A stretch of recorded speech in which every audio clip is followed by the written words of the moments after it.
We are more than ready. It's top of the hour, Professor Chondo. Dear participants, good morning, good It's top of the afternoon. hour, Professor Chondo.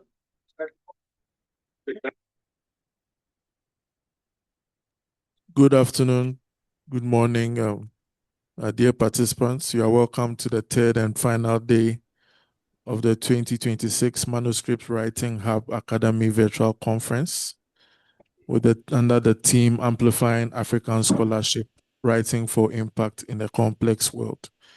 Before we move in to begin, I would like to put a few ground rules, housekeeping rules. So we have an AI translation service available for our Francophone brothers and sisters. So if you look on the screen, we kindly request that you scan the QR code. Then you now move to step 2, where you select your preferred language. And step 3, you can now choose whether you want the transcription or voice activation. If you want the voice activation, you click on the unmute button, where you'll be able to have access to the voice translation. Thank you. Also, we now move to the next part, which would be the question and answer. So during the question and answer sessions, we kindly request all participants to drop your questions in the Q&A chat box so that the facilitator will be able to proceed. Thank you very much. I now hand over to my colleague Fafaf for the French translation. Thank you. Bonjour et bonsoir à tous. Pour pouvoir utiliser Wordly, vous aurez d'abord à scanner le code QR avec votre téléphone pour la première étape. Ensuite, à la deuxième étape, vous devez sélectionner votre langue préférée. Dans ce cas, c'est le français. Et à la troisième étape, vous avez le choix entre lire ou écouter la traduction qui est autogénérée par l'IA. Pour écouter, veuillez cliquer sur l'icône audio pour activer la voix. Merci. Thank you very much. So I now move to Professor John Doe. Over to you. Thank you.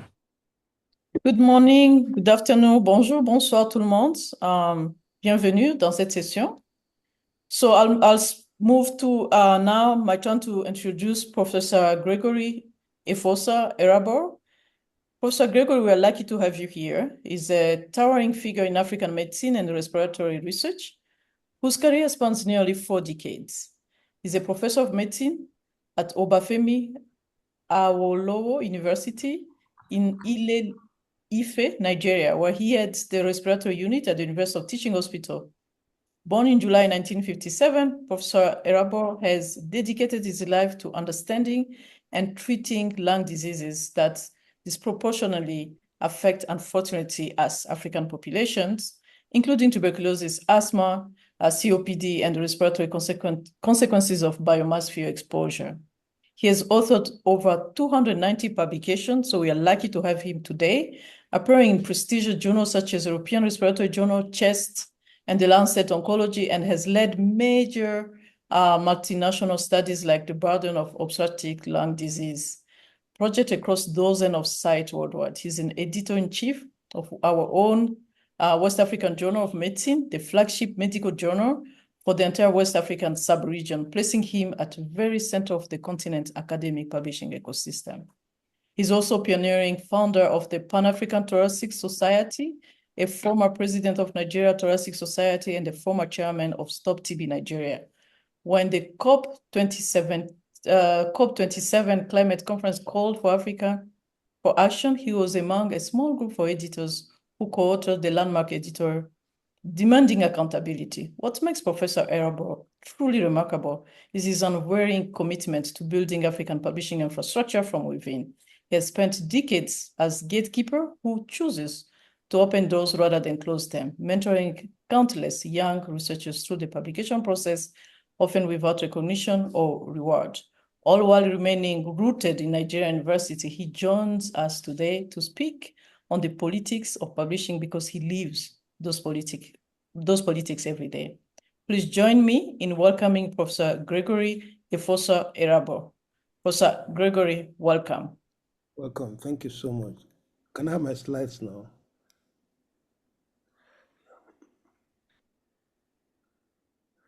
Thank you so much for that introduction, and I'm so glad to be here, and also thank the host for inviting me.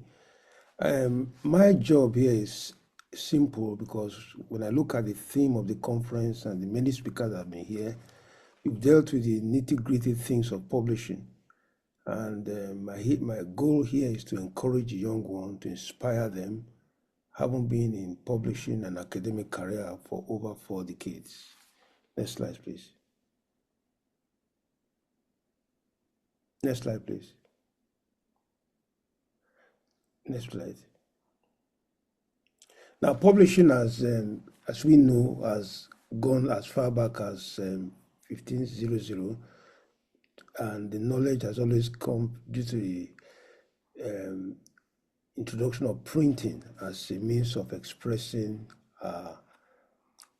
research and ideas around the world. And however, despite this has happened, it has not, the Western world has had accelerated advancement, and then the African world is just catching up. Next slide, please.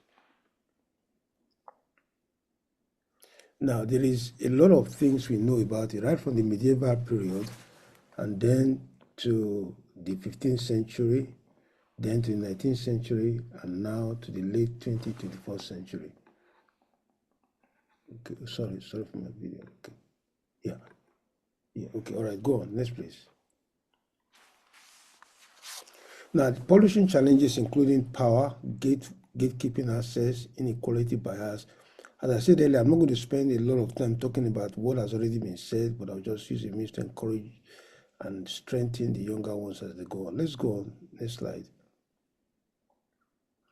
Now, power shapes decision, and we now find out that there are key actors, which are the commercial publishers, the editors, the reviewers, and the elite Ivy League institutions. Now we have the problem of the language of publishing, the topics and theories, the acceptable methods. Just go next, please.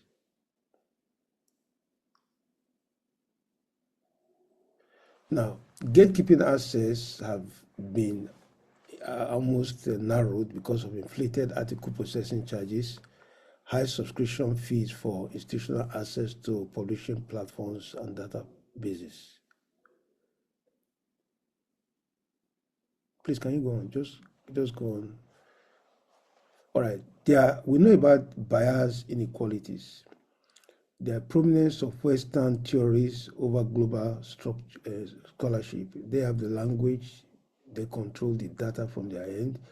So the global academic and publishing landscape is experiencing gender, racial, and geographical inequalities, evidenced by lack of diversities and also limited recognition of indigenous knowledge and research. Please just go on next after I finish.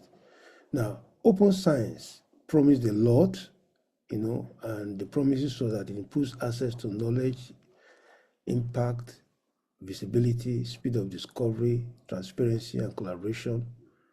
But the downside is that inadvertently released open science have led to, as well as accentuated some of the problem and widening the inequalities it sought to solve. For example, and I won't go into details because for our time, we have the financial barriers.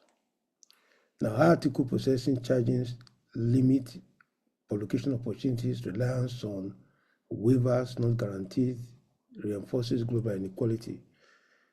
We now have a situation where the predatory publishing, which early career researchers more vulnerable, pressure to publish, risk of exploitation, damage of academic credibility. Then we have weak peer review ecosystem. Some open platforms have minimized or inconsistent review, risks of disseminating flawed science, reduced trust in outputs from under-resourced regions. Then we have a situation of digital divide, unequal access to infrastructure and tools, limited internet bandwidth, repositories and data storage, barriers to sharing and accessing large data sets. Now, what I'm saying here is that open science has been good in one way, in that allows people to have access, but the gateway has also been narrowed because of cost, peer review issues, and also sustainability. Next, please. Next slide. Now, ethics. Well, we all know about ethics, and there's been weak infrastructure, funding scarcity, global publication hierarchies, and so on. Authorship abuse, plagiarism is common. AI has come in, and there have been ghostwritings, and indexing has been an issue. Data ethics, who retains the data and how the data are disseminated, and the sustainability of African journals. Please just go on. Now, I just want to talk a little bit about our journey before I now go to solutions. Next slide.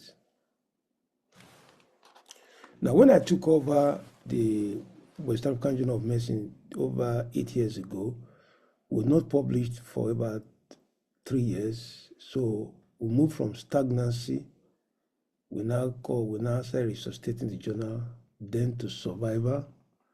And then we started systemic production. We started by publishing about 3 times a year, 4 times a year. Then for the past 6 years, we have been publishing for 1 every month. And we hopefully that we'll move to significance and institutional level. Let's go. Now, our publishing process is easy, and as simple enough. Now, because it's in the West African sub-region, our goal is not just to either reject or accept, but also help younger ones to get enough feedback to push them. So there's manuscript subscription, then we go through evaluation assessment of reviewers, peer review processes, editorial team meets, we accept, then a certain group of people go through the manuscript itself, then production processes, then publication. Now, as of today, we are still publishing both the online version and also the hard copy, but although the hard copy is limited because some institutions want the hard copy. So this is just what has happened for us since we started 2018, 2 years not publishing, and then we are moving on to 2025, and we are now in 2026. I will be bailing out after 8 years this year. Go on. Now, just go on. Now, the academic publishing has helped humanity. Evidence-based decisions and policies have been very good. Knowledge preservations and advancement has taken place. Educational teaching and curriculum development.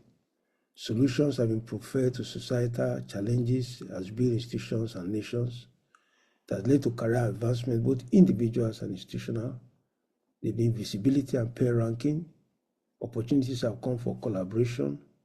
And then evidence, way to validate whatsoever a person published in any region and career fulfillment. And also it has also allowed industries to flourish.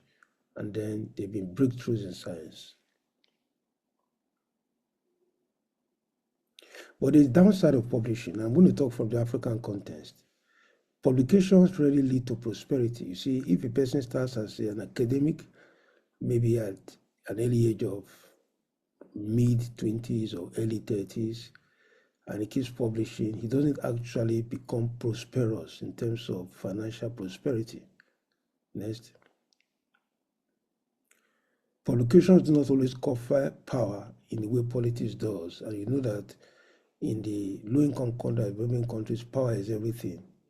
So if you publish, you have 300 or 400 publications all over the world. It doesn't actually give you that power, even in the university ecosystem or in the national ecosystem.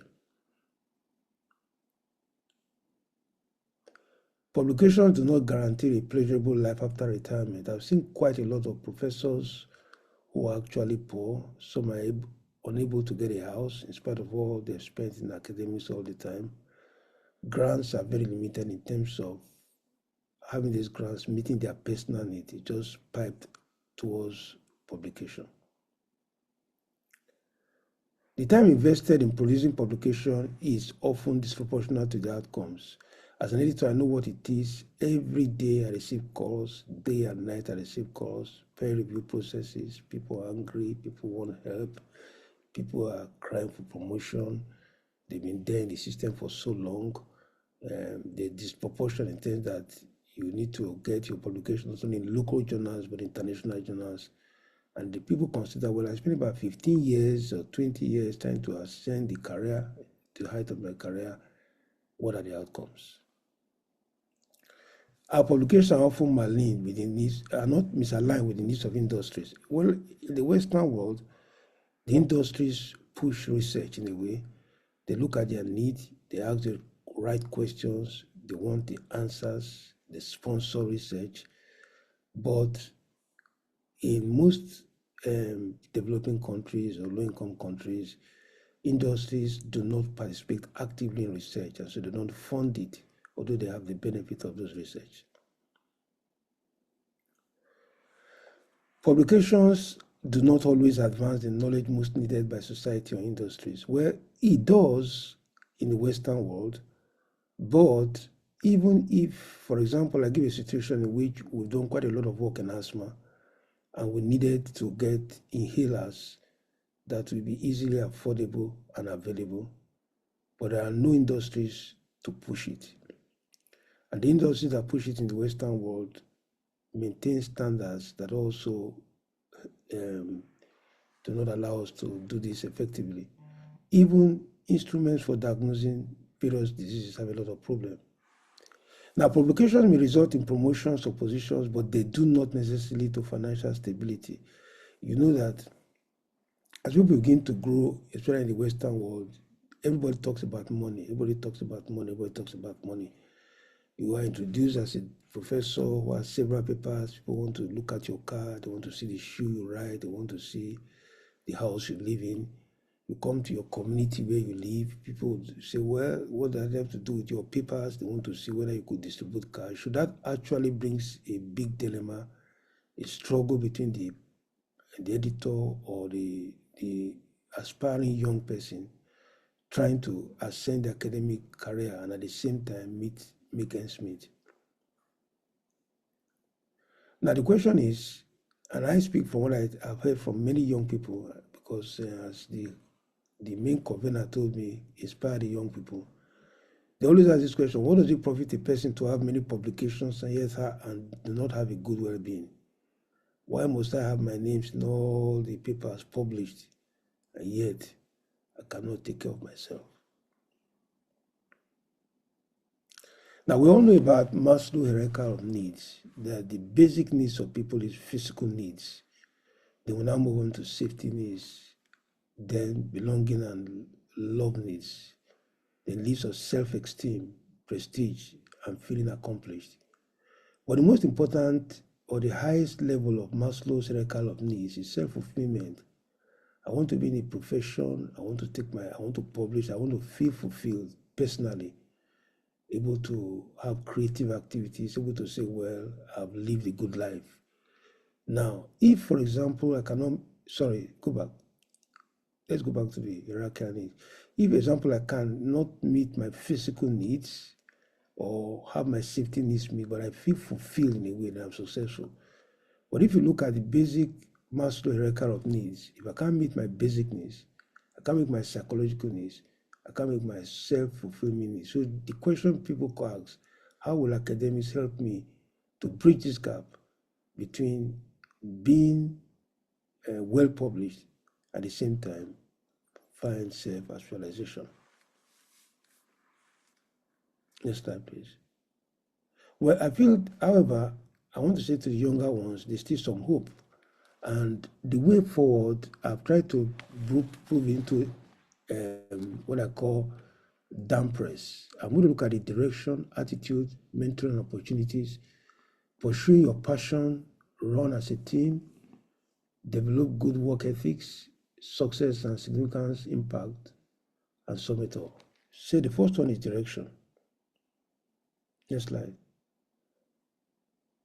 Now, I think in your career as a publisher, whether in the university system or you're already in what do you call it, a publishing institution or any of these organizations that encourage publishing, you must always ask yourself, what is your direction? What is your life compass? What are you looking for?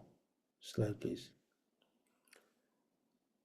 Over 20 years, 30 years ago, I drew this slide, and this has been something that has changed my life. And I tell people that, first of all, before you embark on the journey, you must be clear what you want to achieve. Now, I graduated from medical school at the age of 24. I'm 69 now. I started academic at the age of 30, and I've been a professor for over 2 decades.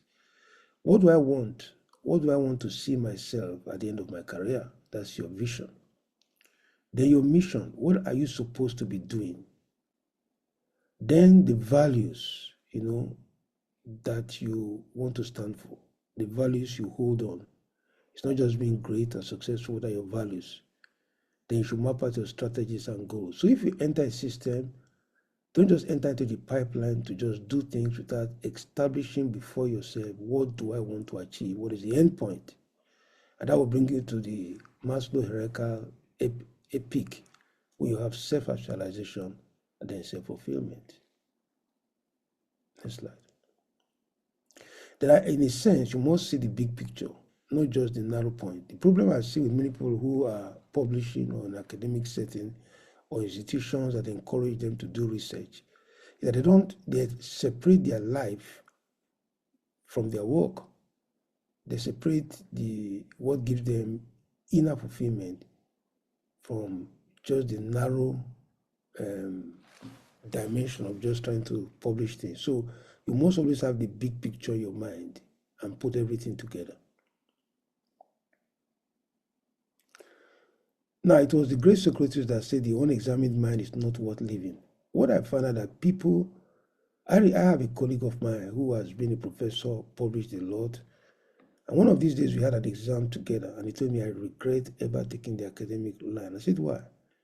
He said he finished from the best secondary school in the country by then, and then there was a colleague of his who also finished at the same time, and he had a very good grade, one of the best grades in that institution.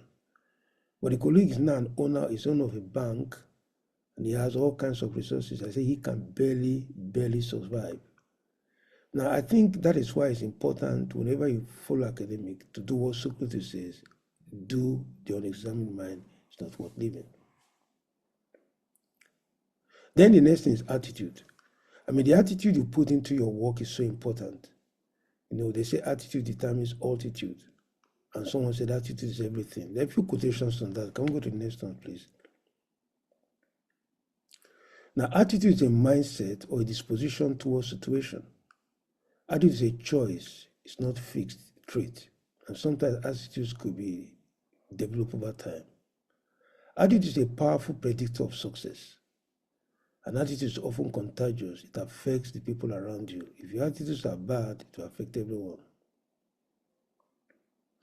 Your attitude is your assessment of yourself, other people's ideas and objectives in life, in this world. Now, William James, I think this is one of the most powerful quotations ever made by any human being on attitude. Now, William James was an American parapsychologist, one of the greatest ones. He has been described as what Shakespeare is to Britain, William James and Emerson is to America.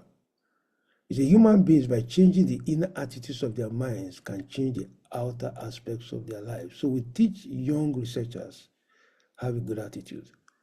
Start from afresh to ask yourself, what is your attitude towards what you are doing? Next slide, please.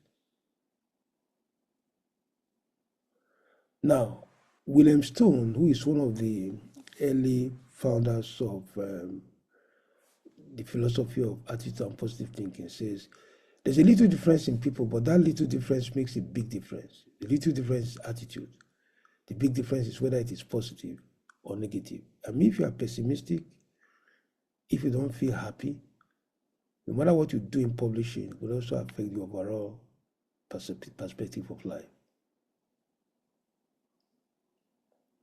Then the next is M, mentors and opportunities, maximizing every opportunity. Let's go to the next slide. Now, it was Shakespeare that wrote, "There's a tide in the affairs of men, which taken at the flood leads on to fortune. Omitted, all the voyage of their life is bound in shallows and in miseries. On such a full seal are we now afloat, and we must take the current when it serves, or lose our ventures." All through my career, I found out that opportunities have come, and jumping those opportunities make a difference. Now, in the meetings we had before of the what do you call it, the facilitators and the speakers, the facilitator for this session said, "Oh, we have a lot of research in respiratory medicine. Will you be ready to collaborate with us?" I mean, this is an opportunity. It's a tide in the affairs of men. And so a young researcher must look for those tides, must look for those floods, and must enter and get into it.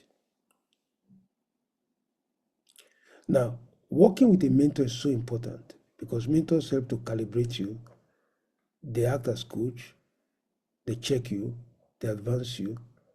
They also accelerate, they make you accelerate faster as you climb through the apex of the profession. You see, I'm not always a candidate for speed, but I'm a candidate for being thorough. Sometimes people say that I've gone very fast. How far have you gone? Are you in the moon or in the sun or in the stars? So good mentors don't only encourage speed, they also encourage you to be thorough. And finding good mentors is important. But mentorship is not parasitic, it's symbiotic. So if you just want your mentor to do everything for you, you will miss it. Next slide.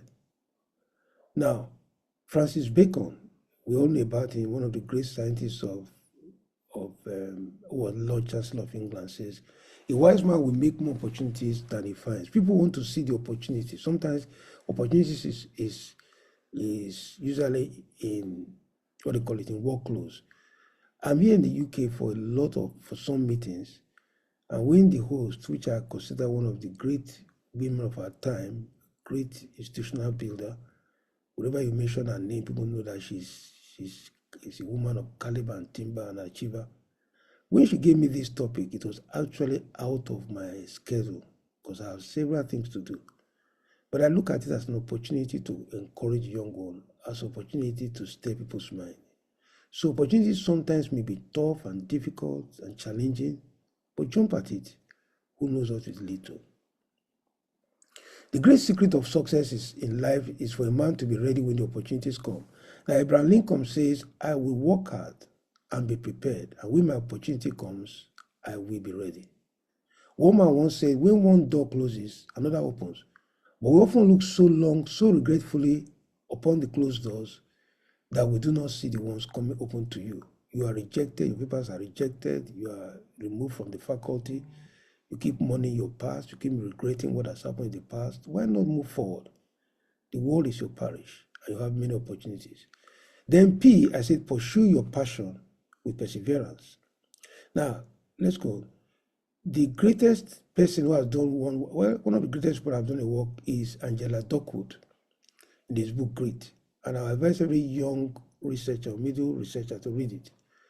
Now, Angela Duckworth described grit as perseverance and passion for long-term goals, firmness of character, indomitable spirit. And she did a lot of research, found that if you have ability, if you have good IQ, even you have good EQ, but you don't have grit, you are not passionate, you are not, you don't have indomitable spirit, you will not be as good as a person who has grit with low IQ or low IQ or lower EQ.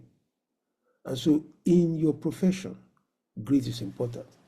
And therefore, go to the next one. There are 4 rules of grit. Simply, you have an interest, you practice, you have a purpose, and you hope. So grit is something that tells you just keep pushing on, just keep pushing on, just keep working, and one day you will hit your target. Next. Now, there's a famous quotation, Angela, it says, He challenges the conventional wisdom that innate talent is the sole determinant of success. Agenda Doku says the word grit encompasses two things, passion and perseverance. And there's no way in academic that or in publishing that these two factors are not predominant.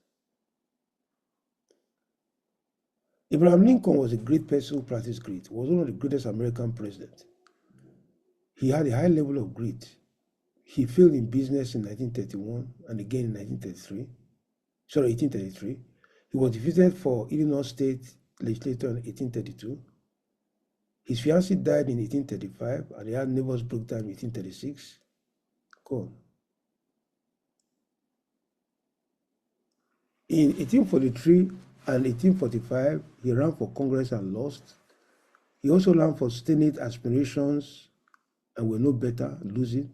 He ran for vice president, he lost. His wife had a mental condition that manifested in mental and emotional instability. He buried two of his four beloved children, and yet, in 1960, he became American elected president and became the greatest president America has ever known. Authors who were rejected but never stopped writing. Rejection to me is a feedback, and so you should never be discouraged. All of us know about J.K. Rowling. This is a woman who has published different books, and according to her, she was rejected by 12 different publishing houses. Yes, next slide. We saw the case of Stephen King. Stephen King is another person that was rejected 30 times. Frustrated, he threw the manuscript in the trash, but his wife, Tabitha, rescued it and persuaded him to try again. He sold 1 million copies in the first year. Then we saw Christie. I mean, this is a woman who has written a lot of novels. He spent 5 years receiving continual rejection. Her first manuscript was never published at all, but she refused to give up, writing a second novel, then eventually launching out to a legendary career. Then we saw Chicken Soup for the Soul. It has had different publications now. Jack Ganfield and Mark Hansen. They had over 144 publishers rejecting them over a long period, which eventually went on to span one of the best-selling book series in publishing history. Now, I won't bore you with a lot of all these names. And the reason I'm going to say that is why we publish. Now, in Africa, there are a lot of people who have had rejections. There are a lot of people who have done great work. But because they will not publish their work, because they will not talk about their work, they are highly cited by literature. And if you look at it, there are several people who have experienced rejection. All of us have experienced rejection in our career. And some of them can be mild, to being abusive, to me saying, look, go and do some English studies before you start your research. But don't look at it as something to discourage you. Now, Albert Einstein says, I'm thankful for all of those who said no to me. It's because of them I'm doing it myself. Now, Albert Einstein, when he started the law of relativity, had a lot of rejection, where he was mocked by his colleagues. But then he became the greatest physicist the world has known till now. Frank Crane says there are 3 rules for success. First, go on. Then second, go on. Then third, go on. Now, the next thing is to run in teams. Now, it's not just teams in terms of within your faculty, national teams, local teams, international teams. And that's why this program is really very good, because it has brought people from all over the world to think on publishing and making our works known and enhancing and educating the younger ones. And I also want to thank the facilitator and the host for all she has done towards building the young ones. Sir Isaac Newton said, if I have seen further, it is by standing on the shoulders of giants. I don't know of any really great person who is a solo person, who doesn't not attribute his greatness to the impact of a father, a mother, a colleague, a friend, or someone who didn't believe in him and somebody who did believe in him. So teamwork is important. Now, we know what teams are. Initially, for any team to be formed, you go through the period of forming, then you have storming, then you now go to the period of norming, and then performance, and before you could either transit or terminate. So when people form teams, because teams in a sense help you to develop character, help your interpersonal relationship, allow you to see people of different culture, give you an international perspective of life, allow you to see people's need and go for it. So you don't become a low ranger, a man who sees himself only in his own mirror. So team sharpens, and makes you shine. Two men working as a team will produce more than three men working as individuals.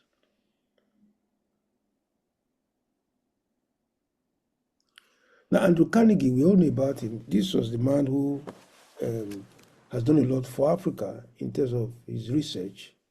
And not his research because of he has given a lot of money. He was a steel merchant, and his money still helping a lot of young indigent people all over the world. It makes a big step in a man's development when he comes to realize that other men can be called to help him do a better job than he can do alone. In all my career, anytime I'm faced with a job, I ask myself, is there anybody who can do it better than I? I give that person. I delegate everything except the things that I can do only myself. Delegation is not relegation, but it's the best way to go forward. Now, the Holy Book tells us 2 heads are better than one because they have good return for their labor. C.S. Lewis, a very renowned literature expert, says 2 heads are better than one. Thank you. I am Rafayati, a PhD student from Raqqa. But because they are likely to go wrong in the same direction. Go on, next. Now, the same thing with Richard Branson. We know about how great he is. He's Virgin Atlantic, and the same thing confirmed how working in a team is so important. Move on. Now, the next thing is to develop good work ethics. Because if you want to succeed, you have to develop very good work ethics. Now, let's go on. One of the greatest scholar on this, next slide. One of the greatest scholar on this, next slide, please, is a man who wrote about deep work. Now, doing deep work makes time for secret work out of view and without recognition and bills. Go on. Now, then the other person who talked about it was James Clear, who talked about atomic habits. Next slide, please. Now, in Atomic Habits, what the man essentially said that determination is not what makes you successful, it's the cultivating of the habits. And then, in order to get the habits ingrained, which later leads to success, you have to think about the cues, the craving, the response, and the reward. So in a sense, he's saying, don't just determine, I want to write goals. Goals means nothing. Get habits that becomes ingrained in your system, and then that gets you to where you are. Now, Carl Newport was one that wrote a book on deep work, and he wrote his book focused on being successful in a distracted world. Let's look at this slide. And one of the big things about deep work is to work deeply, you must embrace boredom. Let me give you a very simple example. If you feel bored, the next thing people do is to scroll on their phone, is to keep reading their phone. But according to Newport, say, look, endure the burden. Don't just compensate by scrolling on your phone. Just enjoy it. Don't just go to social media. Just maintain that deep work out of sight. You know, spend time with yourself, block calendars, you know, take a holiday somewhere else. I was talking to one of the greatest writers in Britain some years back, and I asked him, how has he been able to write several books? He said, I have 2 houses. I have one in London, I have one outside London. When I want to do anything big, I go to the place outside London. I'm only there and I can be there for weeks. So in order for you to do deep work, you must handle distractions. Go on. Now, look at the feedback of distraction. You resist the impulse. Then, if you look at the first slide here, now, if you have boredom, you immediately grab your phone. And that gives you some form of dopamine satisfaction. Give you short-term pleasure. And that reduces focus. Now, but rather than you resist the idea to take your phone by just remaining focused, and so you're able to enhance deep work, strengthen your mindfulness, and your tolerance grows, and you succeed. So Carport was actually encouraging us, don't allow boredom be relieved by the dopamine pleasure drive. Rather enjoy it and spend time on deep work. Study while others are sleeping, work while others are loafing, prepare while others are playing, and dream while others are wishing. That is what gave us this forum, because somebody studied while others are sleeping, somebody work while others are loafing, somebody prepare while others are playing, and someone is dreaming while others are wishing. Then the other thing is to assess your success. Now, you've been in publishing for a long time. How does your success become significant? Nowadays, in the world, we don't use the word success. We use the word significant, because success, passing an exam can be success, being promoted can be successful, but how impactful is it? Success is painstaking, it takes patience, but sudden rise can also lead to sudden fall. Go on. Move from success to significance. Go on. Success is about you. Significance is about your impact. Success is about ego. Significance is about empathy. Success is I. Significance is we. Success is what you have achieved, what you have achieved for yourself. Significance is what you have achieved for your community. Success may determine your affluence, but significance will determine your influence. Success is about getting, significance is about giving. Success is about gratification, significance is about greatness. Success had to do with your network. What significance has to do with your contribution. Success is centripetal, why significance is centrifugal. The whole essence of life is not what you can get out of it, or what you can give to. Prof, let's try to wrap up. We're wrapping up soon. Then S is the sum it all together. Now, I think that in your career, you have to ask yourself, how do I maintain family, work life, education? So you must think holistically. You must get a balance between your work, family, and life. You must take time to recreate and regain a healthy well-being. Go on. And I always have this what I call the circle of life. Recently, I was a main speaker for the inauguration of sleep in Nigeria and some part of Africa. And I said, look, as common as sleep is one of the determinants of whether we will live long or you will die. Next slide. Next slide. My final thought is, what is your legacy? What do you want to be known for? What do you live for? What will you lose if you pursue this path? Are you ready to be the lone person pursuing what burns in your spirit? That brings us back to Maslow's hierarchy of needs. I think I can stop here now. Thank you so much. Thank you very much. I think I was trying also to take notes on the presentation. I think it was very inspiring.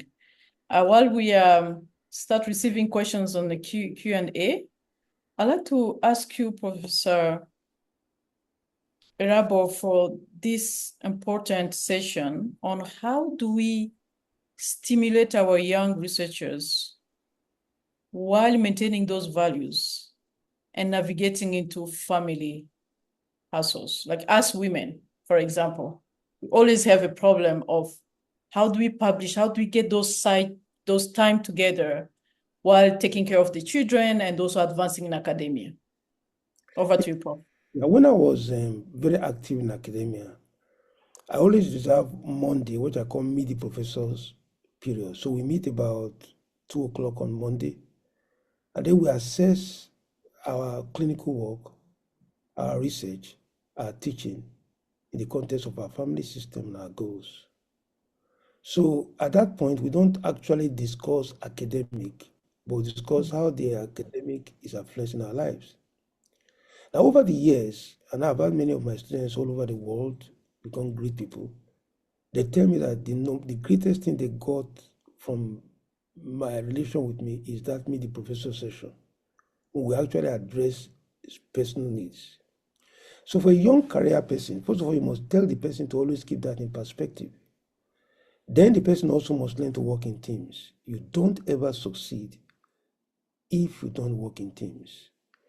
Research is so big now that you can't just claim to be just one solo person. Somebody can help you with statistics, someone generate an idea, someone help you with logistics, so on. So you must get teams. Let them work out in teams. And then let them know how to close their diaries for certain period of their life. I remember when I was working in Britain, my boss, Saturdays, Sundays off. You don't call him for anything except he's on call. So let them learn to close up and get up. The problem is that when women are too aggressive to succeed after a while, they just start behaving like men. And so you now lose your feminine touch, your sweetness, because you want to compete in the world of men. And I used to tell people that sometimes some of them may just get side bumps and BS. I think just be a woman. Be who you are. Go on your feminine power and get as much help from other women who have succeeded, and then you will succeed.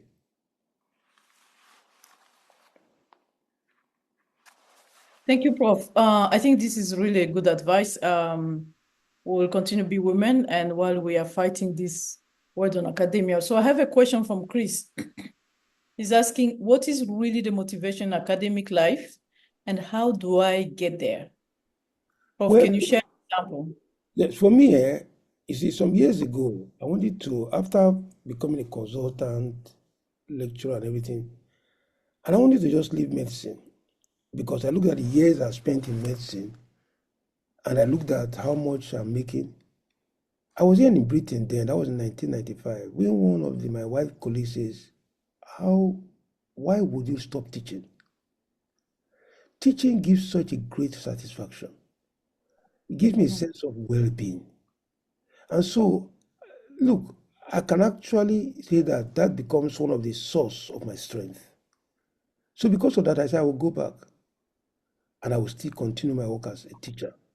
I'll continue my work of feedback. Patient care is good. I enjoy patient care, but not as much as I enjoy teaching. So what I want you to realize that even in your path, if chosen, you can get all you want if you do it well. But what happens in many people who are pursuing academic, they just pursue without thinking of the other aspects of their life. They don't have any, they are so good in their research. As I used to say, they are research smart, but money dump. No. You must try to have some degree of sagacity as a good of training on how to handle money, how to handle estate, how to handle your lifestyle. Put all of them together and you will enjoy your life. But if you just want to pursue academics till I become a professor, till I become a prominent person, by the time you become a prominent person, you will not have enough energy to go any other thing. So right from day one, pursue your goal without leaving your life behind. Mm-hmm. Thank you. Thank you very much. I think those are real life examples. I'm going to pick up the question from Christabel.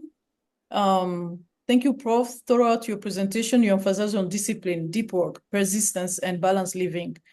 In your experience, which of these factors has the greatest influence on long-term academic and professional excellence, and why? Passion is important. If you ask me what makes greatness, I'll say it's number one, passion, number two, passion, number three, passion. You are going to meet ethnic problems. You are going to meet diversity challenge. You're going to meet people who don't like you, who hate you. You're going to meet racial problems in life. You're going to meet people who hate you, who dislike you. You're going to meet jealous people, envious people in life. But what can keep you going is you. What can keep you going is you. And that you is your passion. If you have that passion and believe that I am on a good course, in spite of all these obstacles, so all these evil stones thrown at you, you build a greater edifice out of it. And all the criticisms thrown at you will allow you to spur you to greatness. But if your passion is wrong, if you don't have enough passion, so passion begets perseverance, and perseverance begets productivity. And that passion is what pushes you along. And then somebody can say purpose. And that if I go to purpose, I move into the area of existentialism to say, well, I believe I'm made for this. I believe I'm called for this. Now, when I was in school, people said I should go and do law. But I believe I wasn't called for law. My brother is a judge, my other brother is a lawyer. But I believe I'm called for medicine. So if you have this idea of calling, somebody said that your calling is what you are made for, and your job is what you are paid for. So purpose, passion, perseverance, productivity.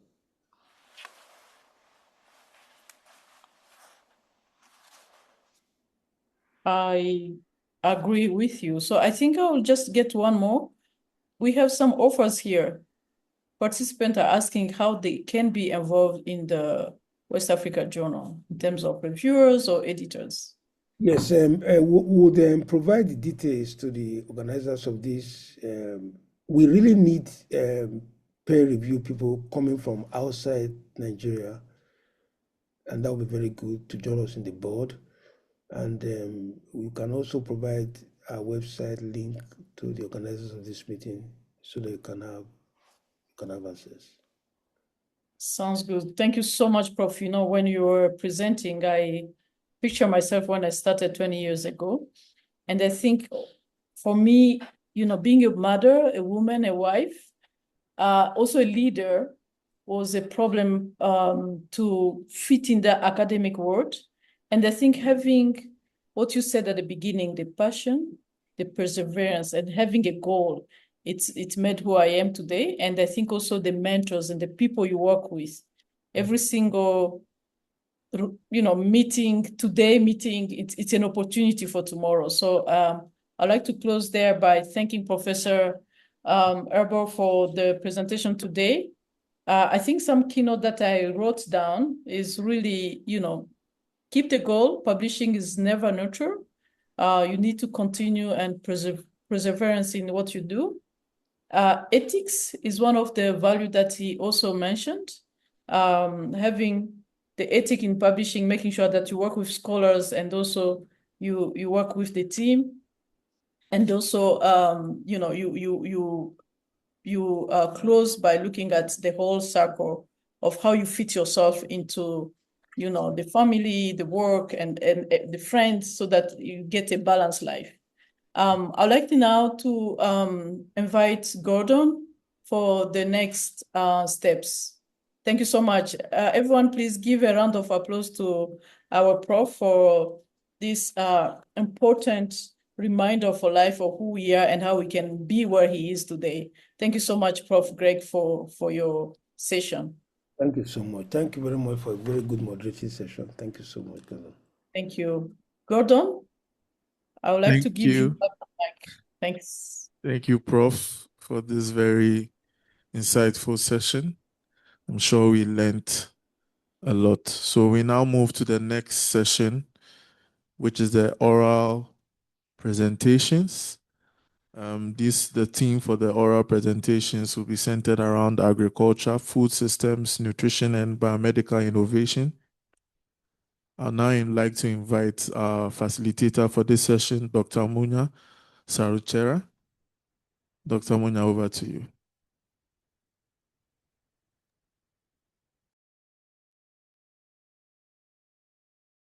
Good afternoon, colleagues, and good morning, wherever you may be joining from, or good evening for that matter, wherever you may be joining from. And special greetings to fellow Africans, wherever you are also joining from. Thanks so much, Gordon. And yeah, thank you so much, Professor Konto. And yeah, what an invigorating session that has been by Professor Erabo. Mine is a very simple task this afternoon, colleagues, as we now go into the abstract session for this 2026 manual, manuscript writing hub, virtual conference. The session is on agriculture, food systems, nutrition, and biomedical innovation. And we've got 4 abstract presentations that will be coming in. Each one is strictly 5 minutes, colleagues, as already as I think has been briefed to the presenters. So you all have 5 minutes each to make your presentation. And please just give us that hook, problem statement, as well as the methods in one statement. What is the one killer finding, as well as what is the action or recommendation that you are making, that you are drawing us to, as well as, finally, what is the take-home message that we should be getting from what you are presenting.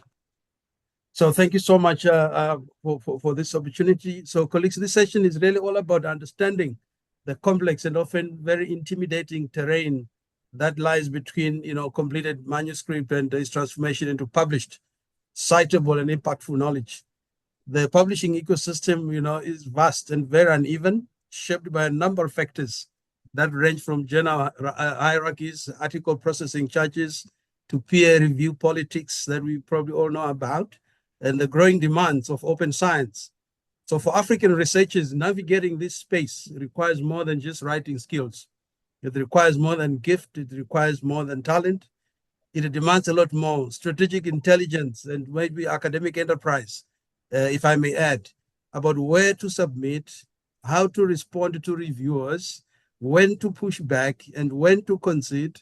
And then how then do you build a publication record that advances both personal careers as well as continental knowledge production? So this session brings several distinction contributions to the broader conference that started on Wednesday. It brings, it bridges the gap between the political critique that has been offered by, speakers like Abimbola on the epistemic justice, as well as just the concluded session here by Professor Gregory Erabo on the politics of publishing, as well as the practical and hands-on guidance that has been provided by skills, builders like Matthew Oluni on digital tools. So by hearing from all these from the different emerging researchers who have actually navigated these challenges, we hope that you'll be able to gain access to real-world case studies, cautionary tales, and replicable successes. So without further ado, colleagues, I will now go straight into the abstract presentation. We got 4 presenters, as mentioned earlier. I'm going to ask Najwa Kayati from Morocco to give us their first presentation that is looking at digital entrepreneurship and food security, reconfiguring rural and urban value chains in Morocco. Najwa, are you on the call? Yes, I'm gonna share my screen. Yeah, this is 1 minute to 3. We thank the previous session that we had some additional time there, but unfortunately, we are not going to extend your 5 minutes. It will be your 5 minutes. So over to you, Najwa, please. 5 minutes. Okay, thank you. Thank you. So I am Najwa Khayati, PhD student from Morocco, and as you have said, I will present my research, which focuses on the link between digital entrepreneurship and food security. And so in Morocco, a farmer might sell a crate of tomatoes for 50 dirhams. By the time those tomatoes reach an urban market, the price has tripled. And the farmer did not get rich, the middleman did. And digital tools promise to change that equation. But let me tell you what nobody's talking about. While some communities grab this opportunity and run with it, others fall behind while having the same app on their phone. Let me tell you why, and let me tell you what we can do to change this. So the Moroccan agricultural value chain is structurally broken. Smallholders are cut off from urban consumers by a chain of intermediaries that extract margin at every step. And while research has confirmed that digital platforms can help, they increase price transparency, reduce information asymmetry, and cut out some of those middlemen. There's still a gap in both literature and policy. We cannot understand why the same platform works brilliantly in one community and why it completely fails in just 200 kilometers away. It is not because of the technology and not because of the price, but the answer turns out to be social and physical infrastructure. And that changes everything about how we should design digital agriculture programs. And so to answer that question, we conducted a comparative case study analysis across 2 Moroccan regions. And through a thematic analysis, 3 themes have emerged, but one contrast told the whole story. Same tools, opposite outcomes. In the Fes Meknes region, entrepreneurs who have embedded the digital platform into existing kinship networks saw real results, reduced time to market, limited the dependence on intermediaries, and a shift from subsistence to active market presence. Just 200 kilometers away in the Darata Filat region, entrepreneurs used the same platform. Some partial wins, order aggregation and remote price discovery, but scalability was blocked due to consistent infrastructure gaps and connectivity issues. And so the killer finding is this. Social embeddedness was the single most powerful predictor of whether digital adoption succeeded. Not the technology, not the price, but the social and physical infrastructure around the platform. And so what do we do with this? The recommendation is specific and it is actionable as of today. Stop making last mile logistics an afterthought. So for digital agricultural platforms to work, make sure to invest first in connectivity and infrastructure. For policymakers, make rural connectivity a prerequisite for digital agricultural funding, not just an optional add-on. For platform designers, do not build around kinship networks, build inside them. The trust infrastructure is there, so make sure to use it. And for donors and NGOs, make last mile logistics a conditionality of digital agricultural funding. And the lesson that we learned is this: build the road before you build the app. So if you are a policymaker who invests or who funds digital agricultural programs, ask your team this week, what is the last mile plan? And if there's no answer, then the platform will probably fail. We can fix this. The evidence says how.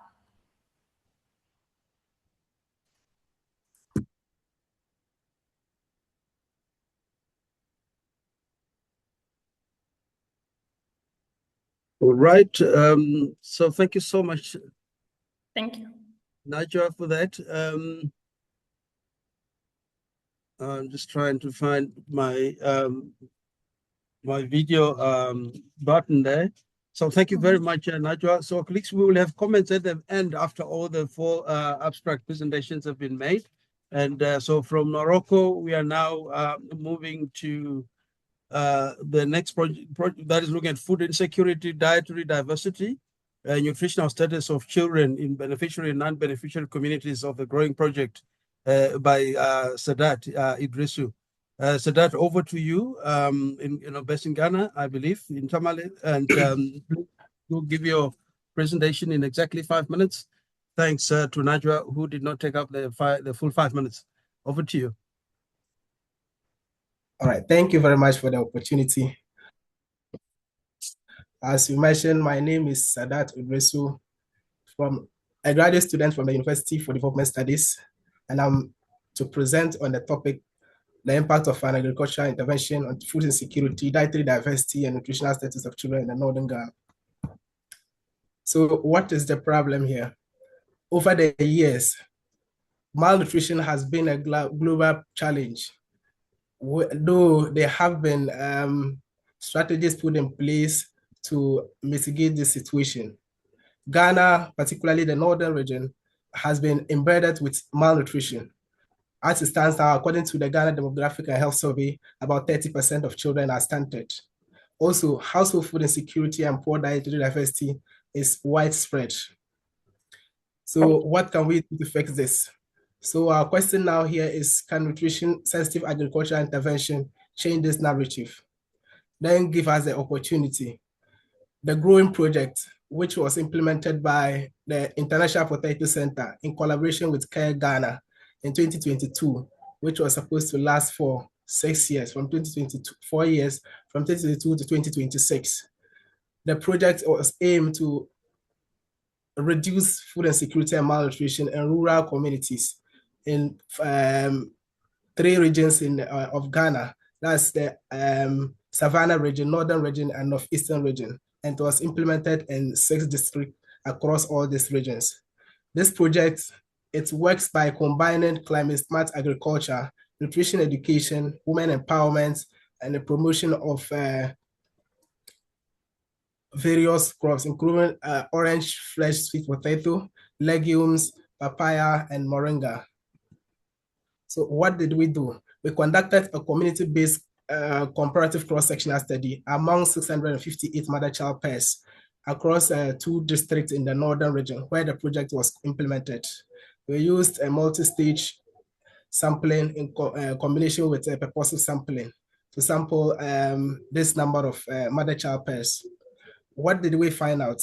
We found out that participation in the Growing Project lowered household food insecurity by 71%. Also, it lowered stunting by 56% and underweight by 51%. And also, it lowered wasting by 52%. It also increased dietary diversity among children and mothers. However, there was no significant association between participation in the project and the minimum acceptable diet of children under 2 years. So now what does this tell us? So this is informing us that nutrition-sensitive agriculture, such as the Growing Project, can improve household dietary diversity, household food insecurity,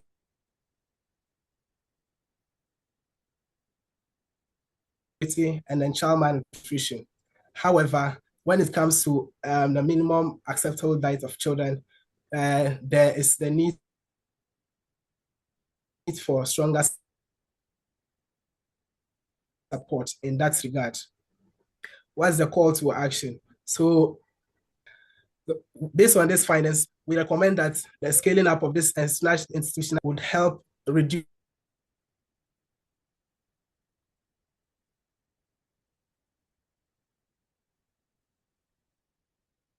security. It looks like we're losing you. Sustainable development goals, let's go to zero hunger. Hello. Please. No, you can proceed to that. It looks like we were losing you a little bit. Can you hear me? Yeah, I can hear you now. Okay. So you got a minute to go. All right.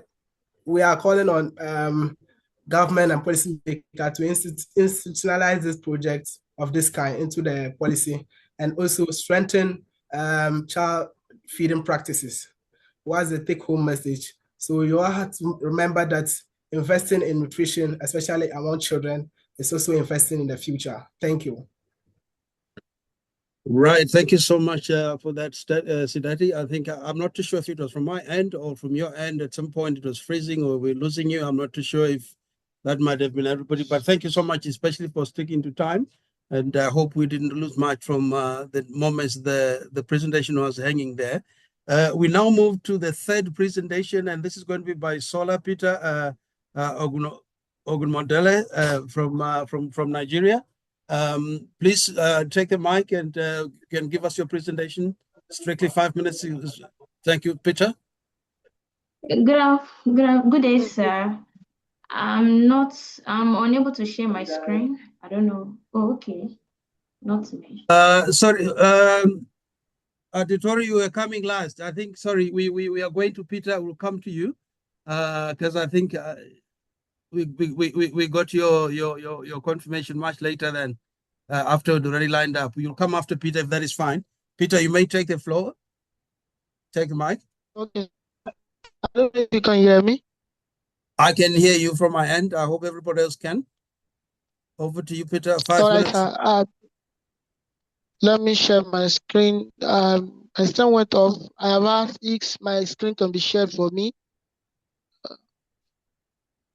Did you share the slides with the team at SAA?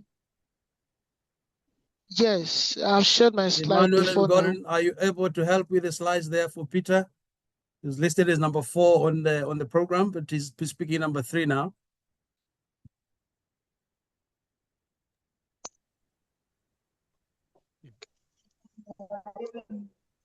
Colleagues from the Society for AIDS in Africa, are we getting help from there with regards to Peter's slides? Yes, we are sharing the slides. Thank you. Peter, there you go. Over to you.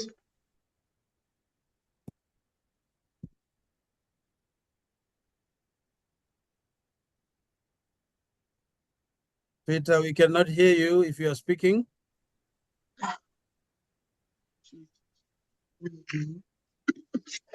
Hello, can you hear me? Yeah, I can hear you, but we were losing you earlier on, and I think we are losing our time. Can you speak again, just so that I can hear you? Right. All right, can you hear me now? I can hear you. Great. All right, now, good afternoon. My name is Ogmade Deshola, and while we talk about industry, Africa is usually known as consumers, especially when it comes to biotech industry. And this is because we literally depends on Western world for the things we need for the industry. But beyond that, Africa, I believe, has a lot of bio potentials that has to do with industry in its soil. So that is what Neurospora, the study of Neurospora cancer has opened our eyes to see. 2 strains from the standard lab in US and 1 Nigerian strain isolated in Ogun State was the main focus of this study. And we come to understand, based on this study, that there are a lot of hidden gold in African soil that have not been tapped. And these hidden gold show us that we have a lot of untapped biodiversity. We have a very local advantage, and also there is a need to move our focus. The ecosystem of Africa is really, really full of a lot of treasures harbored in it. And the environmental condition of Africa is also contains a lot of treasures, giving capacity to African strains for better yield and for resilience. Now, this is what this study is bringing to us.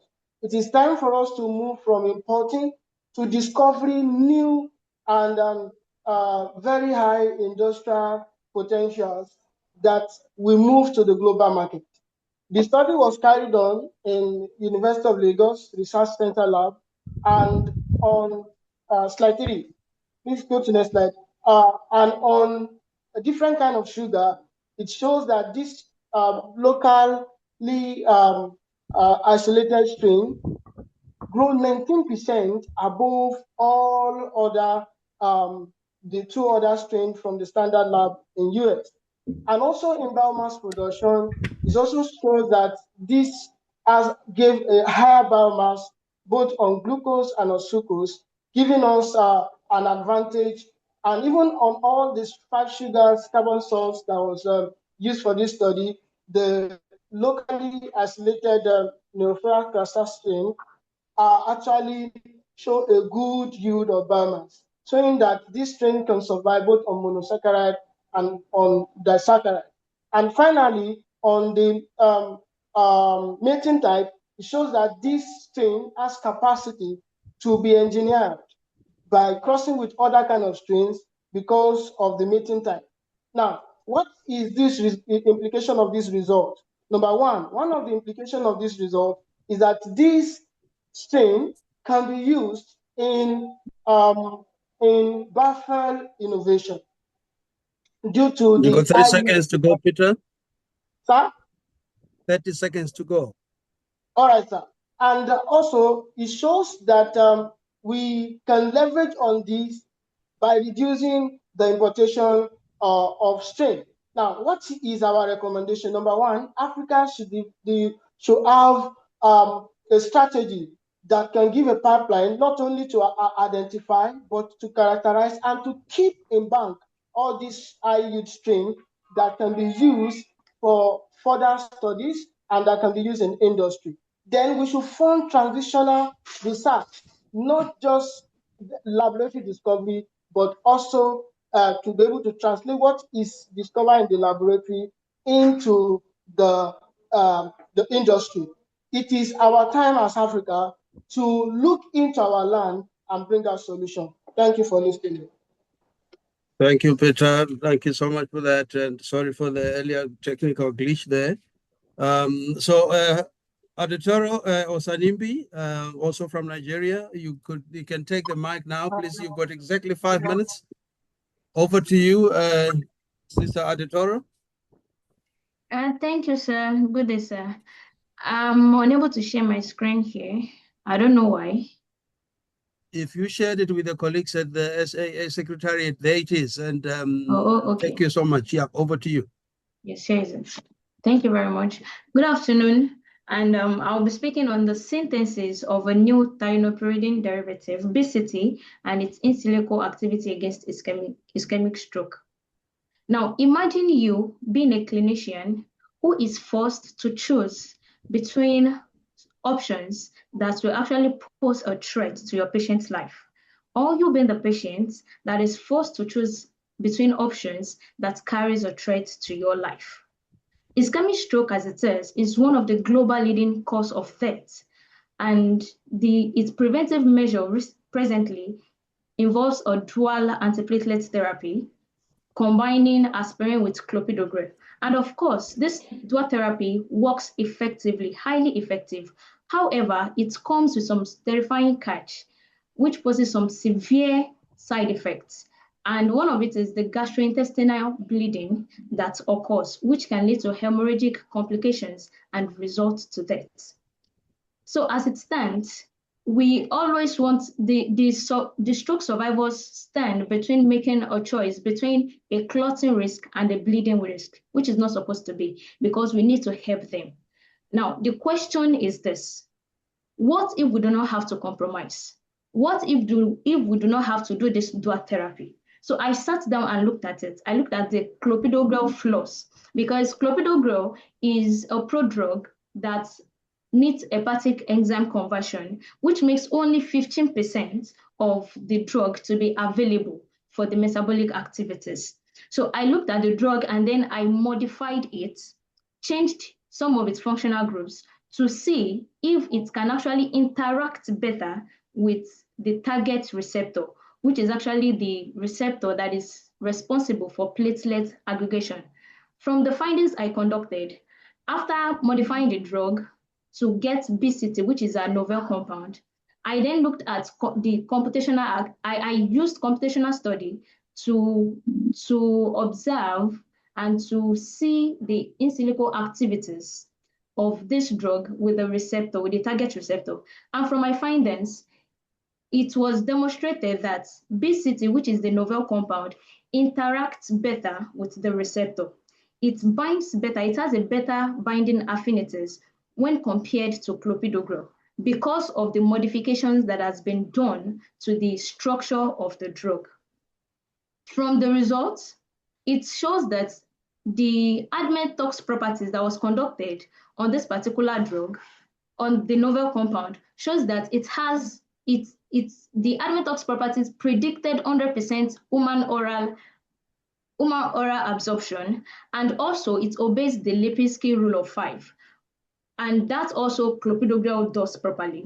And it makes it a potential drug candidate for further biological validation.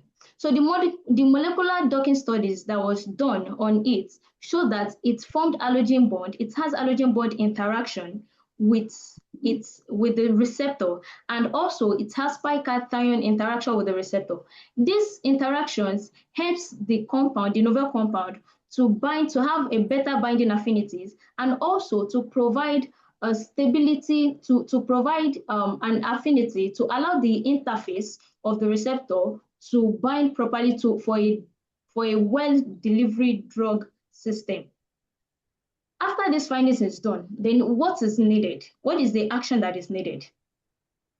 What we need to do is for the World Health Organizations, the regulatory bodies, and the policymakers to help reduce the burden of the healthcare people, so that the single molecule alternatives, single molecule therapies can be used as alternatives to the drug therapies because of the side effects, the complications, secondary complications that comes with this, with the drug therapies.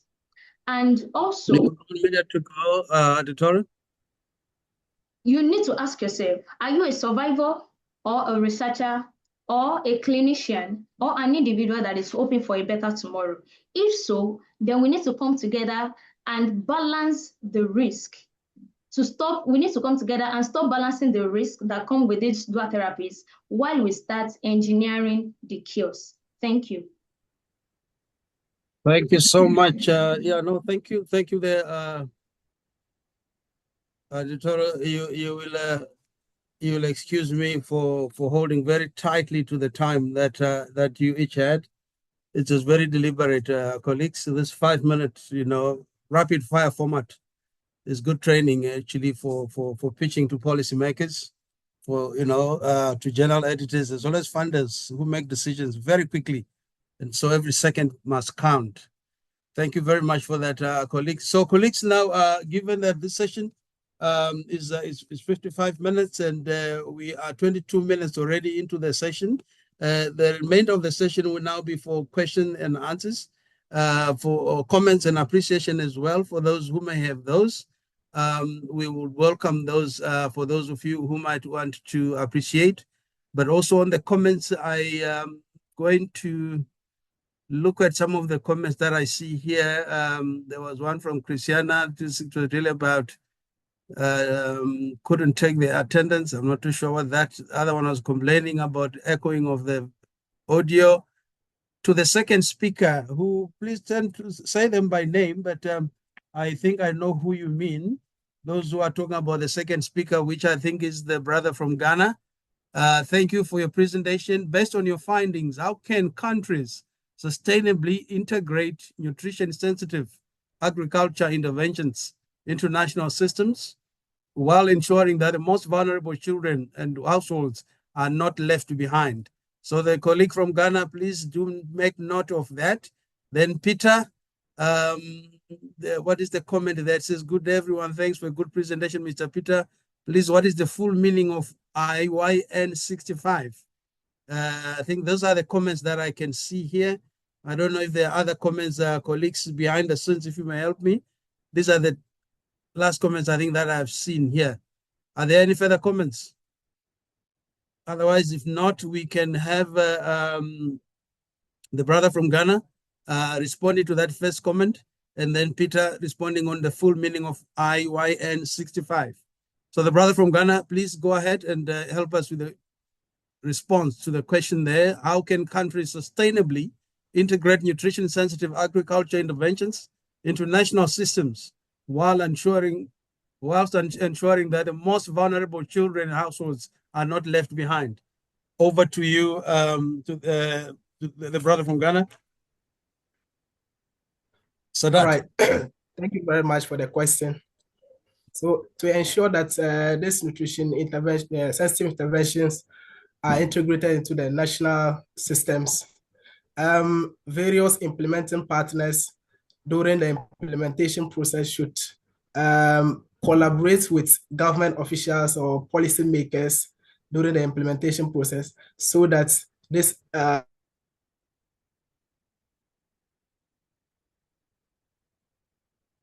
think connectivity is a problem, so that it seems to have dropped again there. Colleagues in the webinar, can you hear me? Somebody please just say yes or show up. Yes, So we I can hear can, you. thank you. Then it shows it's not from my end. Siddharth, can you hear us? Okay, maybe we could use this opportunity for Peter to answer the question on what is IYN 65 while we wait for Siddharth to come back, if he comes back. Thank you for that question. IYN 65 is a code given to the Nigerian strain, Neurospora crassa strain that was isolated in Nigeria, Ogun State. It's the code given to the strain. Yes, sir. All right, thank you so much there, Peter. Siddharth, are you back? Nope. There's an appreciation there from Sister Florence, I think. I'm assuming this is Sister Florence, who says,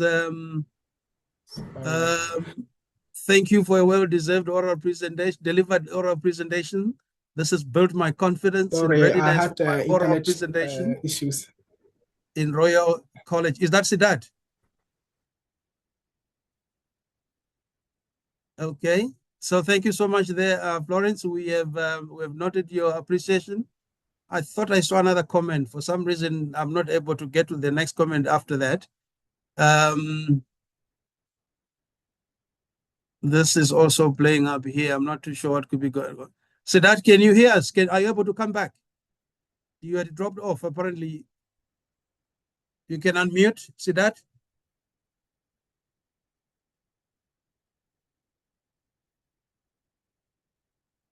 Colleagues operating behind the scenes, there was a comment after Florence's comment, but from my side, it has disappeared here under the Q&A. Yes, I can hear you now.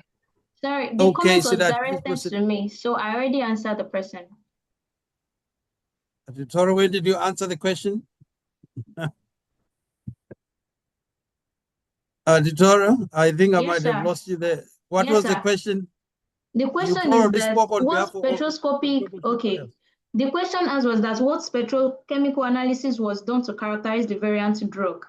And I answered the person that it is NMR and IR spectroscopy. I tested it inside the chat box.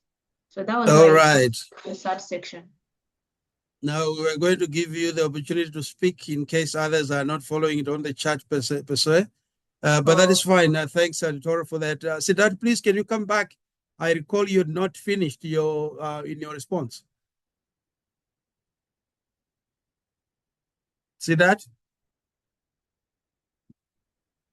It looks like we might have dropped. We might have dropped again.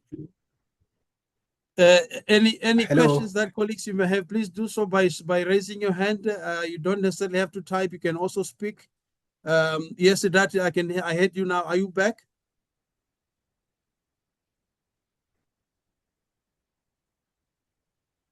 Yes, I'm having internet connectivity issues. Yeah, it's defeating the virtual conference aspect now. We thought we were cutting out costs to meet somewhere, and connectivity remains an area I think to be researched and invested in. But anyway, over to you, Siddharth. You can complete your response.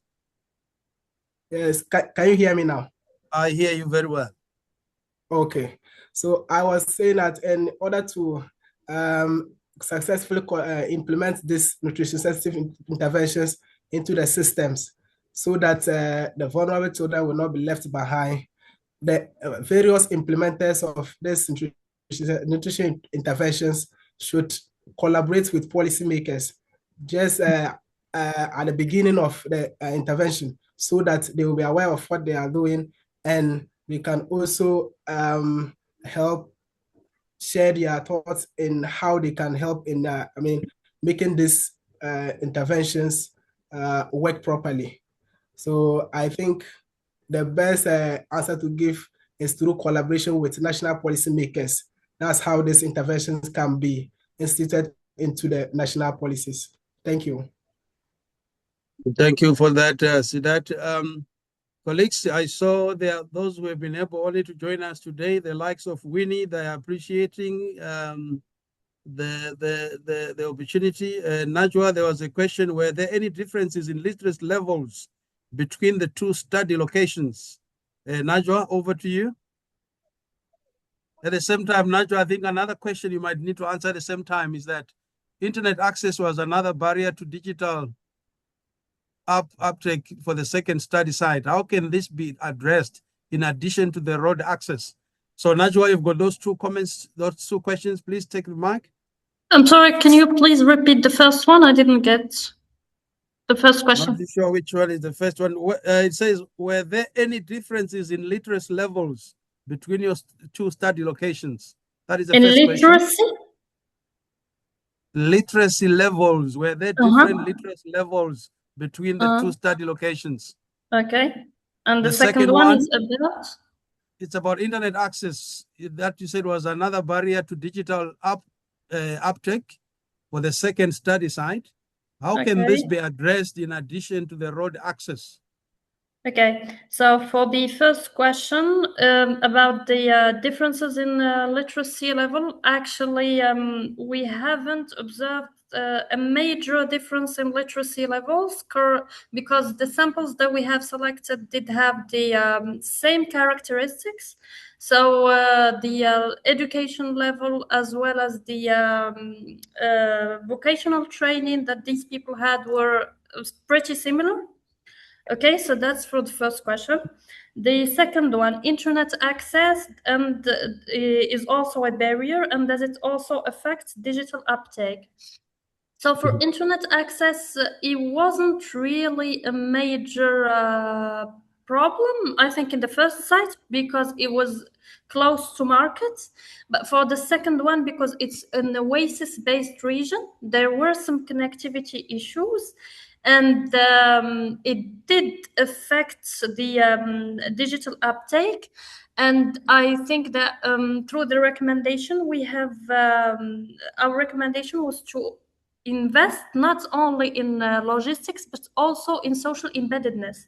So we were able also through the kinship networks to use very basic applications such as WhatsApp or other applications in order to make the access to markets more simple for those kind of people. Thank you. Right. Thank you. Thank you, Shukran. Najwa. There was a question. I wasn't sure if it was for you. Editor, it was, please, which drug is BCT? Is it commercially available now? Colleagues who are posting questions, may I request that you indicate which presenter you are addressing with your questions? It will help us in terms of, allocating the question and also just for your own communication, I'm sure. Then Tulope is saying, good day to all presenters. It was good research which should be brought into real life world. Exactly, this is part of the intention of the session. We'll be speaking to it as we close. Then editorial, what is the meaning of BCT? I'm sure that is the one that was being addressed to you. What were the clinical subjects? Who were the clinical subjects for your research? A great work, I must say. Editorial, please, you can take that question. All the presenters, they say it was amazing. Editorial, is that the question you answered? Those two questions? No, not at all, sir. If you may answer those, please. Okay, yes, thank you. The BCT is just the code for the compound the novel compound that was modified. The results, the novel compound that was formed from the modification of clopidogrel. So it is 2,2-bromophenol, 5-chlorothiophenol, 2-yle, 2-ethylthiophene, 2-yle methyl amino ethane 1-one. So just to bring it short, it's BCT, and it is not yet commercially available. Before a drug can be commercially available, it has to go through different studies, preclinical studies, and we have not gotten to that particular we've not gotten to that particular stage. So it is not yet available because it has not undergone those preclinical studies. Okay. Thank you. And who were the clinical subjects for your research? That is the second part that I was hoping you'd get to. Okay, like I said, it has not gotten to that stage. Mm-hmm. The patients, I studied ischemic stroke. So if that is the question, if I'm I studied ischemic stroke. So it's for stroke survivors, stroke patients. That's my understanding of that. Thank you, Editor. And some appreciation there from Temitope, who says, thank you so much for the oral presentations. Mr. Editor, I'm interested in your work. So you may, not only does this hub bring people, academy, bring people together, but also you connect and, appreciate and be able to take this up in networking. Kindly share the presentations. That is chrismana@gmail.com. I think if you have registered with the Society for AIDS in Africa, that have been managing the communications and the whole conference, they should be able to share and to be able to give you whatever you're asking for. That has been noted. Are there any further questions and further comments?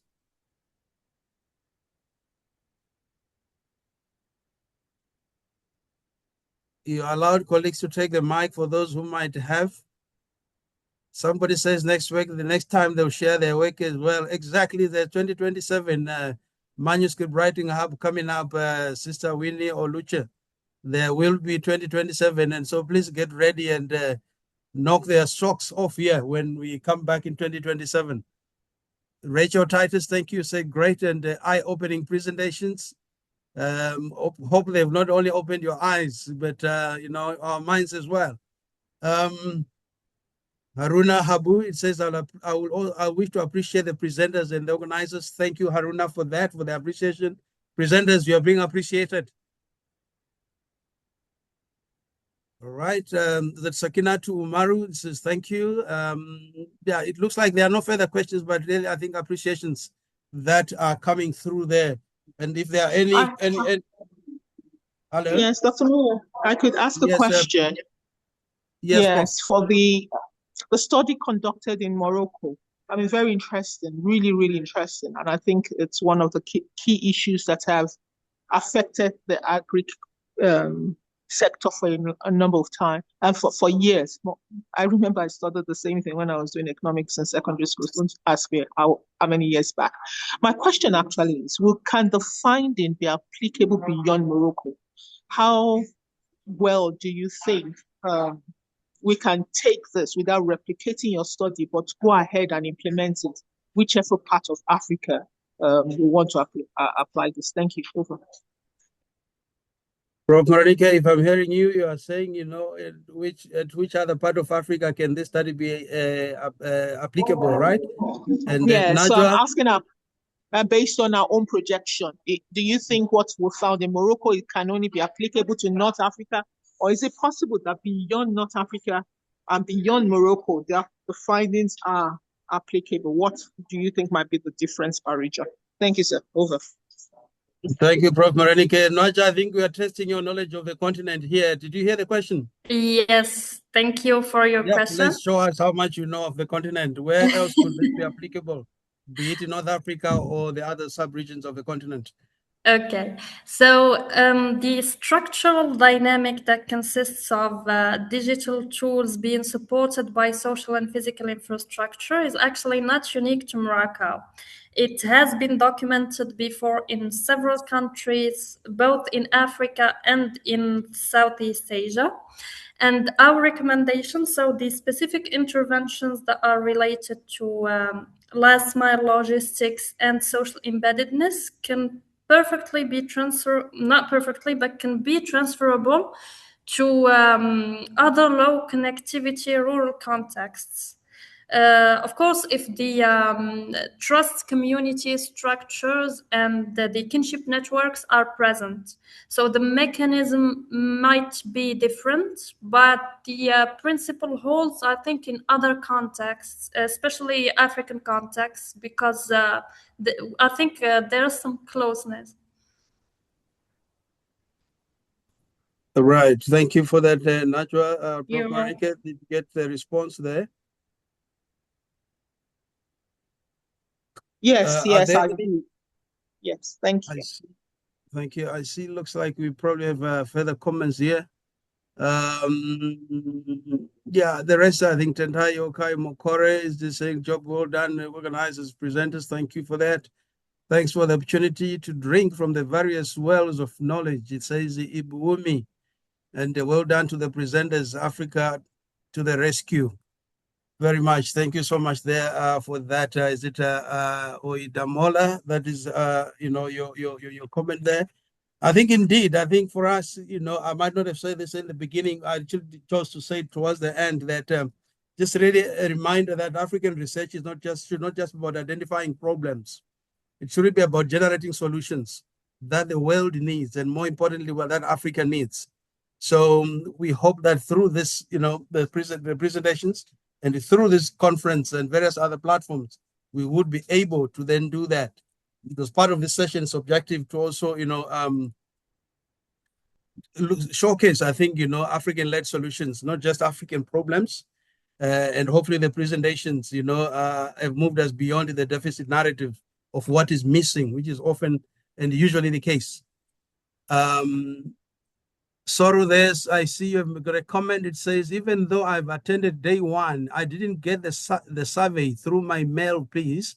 Please kindly consider my attendance of day one too. All right, Sora, I think the organizers, the colleagues behind the scenes have taken note, but let's enjoy the session meanwhile. And instead of worrying about these other things, they will be taken care of if we put it in the chat.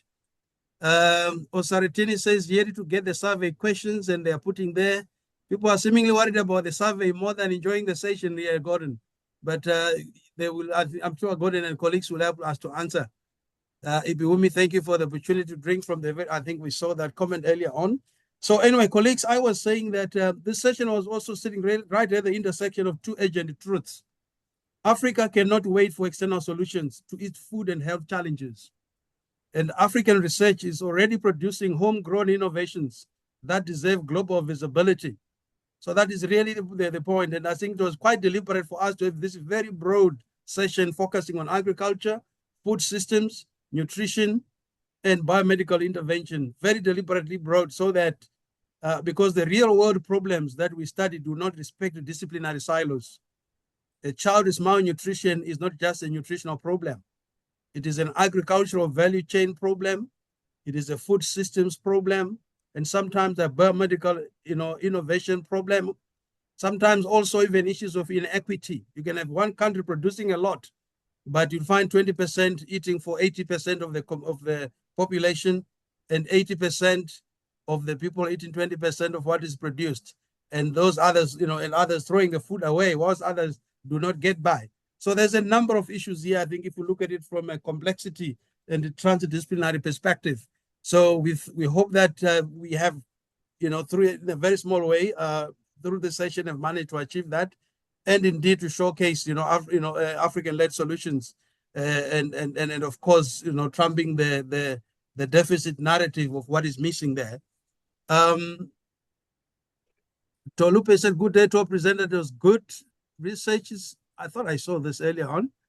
I'm wondering if there are any further. What remains is unity for African researchers to speak with one voice, says Mary Maria Musisi. I don't know if I would agree there. We may not necessarily speak with one voice. Then I think it ceases to be research. It becomes a church, I think, where we'll be singing one hymn. But I think for people to engage, doing the work and, engaging, we might have different perspectives, and that is the whole purpose, I think, of scholarship, the whole purpose of, research.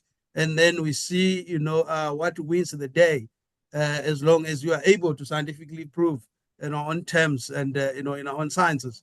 So, but I think the message is clear. I get it that you are calling for unity, and I think this is just one example through this, this virtual conference.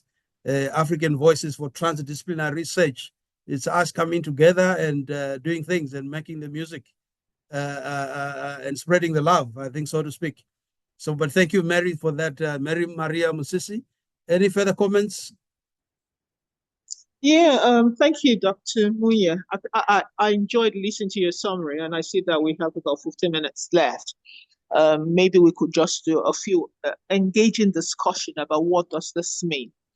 One of the things I see we've seen at this conference is the large number of Africans that have been here.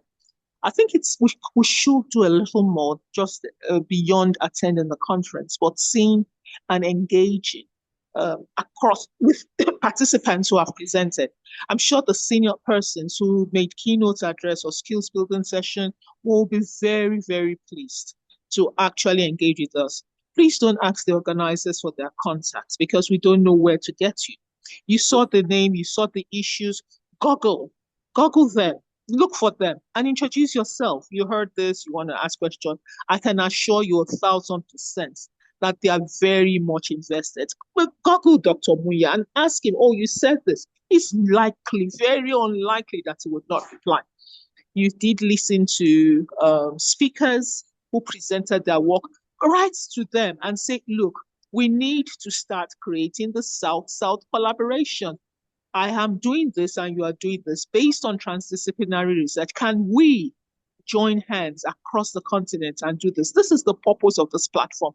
And we would like to hear in another next year to see you present based on what this platform has otherwise created. I think this is the way we would really want to see things go. A conference organized for Africans for Africans. I don't know what you think, Dr. Munye. You just denied us one thing. Would have loved to see your face, Professor Morenike, as you spoke. I know your voice, even if I hear it in the dark, but I think for some people who don't know you, I'm lucky I know you already, and I've been bitten by the bug. So this is Professor Morenike, colleagues, that you are hearing, and also the big brains behind this. And I really wouldn't say, I don't know what to say, but Professor Morenike, you may want to say more. But otherwise, in terms of what you're saying, I would like to maybe a rallying call for me to action would be that let us not wait for next year, this time, or whatever time that we have the virtual conference again. I think let's speak after this, Professor Morenike. My thinking is that maybe this could be taken to the sub-regions. And then the sub-regions have their own sub-regional Pan-African level conference, where if we come together in Southern Africa or in North Africa, we have a Northern Africa virtual conference that fits into this. And then that way we spread the fire, we begin to really have a lot more people coming into the network. And those who may miss the regional ones, then they can always come to the premier ones, the mother of all the conferences, which is this one that happens at this time. Over to you, Professor Morenike, on that thought. Yeah, I think we're already talking about that. I was going to write you immediately after this that we can't wait to one more week to start planning, that we have to do this because it's a short time, so we should start getting this rolling. I think for those that are on the platform listening to us, this is the vision that before next year, May, it's the same dates in the last 2 years. So definitely next year, the main conference will still be May 20th to 22nd. But if you're interested in being part of this regional meeting dream, I think you can indicate it. Definitely, we're moving ahead already with the South African angle, or rather South African hosting Southern Africa. So if you're thinking of anything in other regions, please support. One of the regions that might be a little bit complicating, but we can see that we've tried to overcome a language challenge might be Central Africa, where we do have not only French, but Portuguese, I think. But once we have partners, we can definitely overcome. I think that for me is it. Over to you, Muya. Any other thing before I say one last thing before we close? Yes. Thank you, Professor Morenike. Yeah, look, I think this is already an institution as far as I'm concerned. It may not have walls, but it does indeed, I think, represent the institution that we need. And I think any other activities that I think we can always think through. Najwa, I'm very interested in your study. I'm going to Google you up. I sometimes spend time in Rabat, but I'm quite keen to find out a little bit more about your study. Sure. Professor Morenike, I'm thinking other activities we could have. They might be webinars. I think in between it might not be a lot, but things that just keep us connected, and then also to continually spread the information about the academy, the hub itself.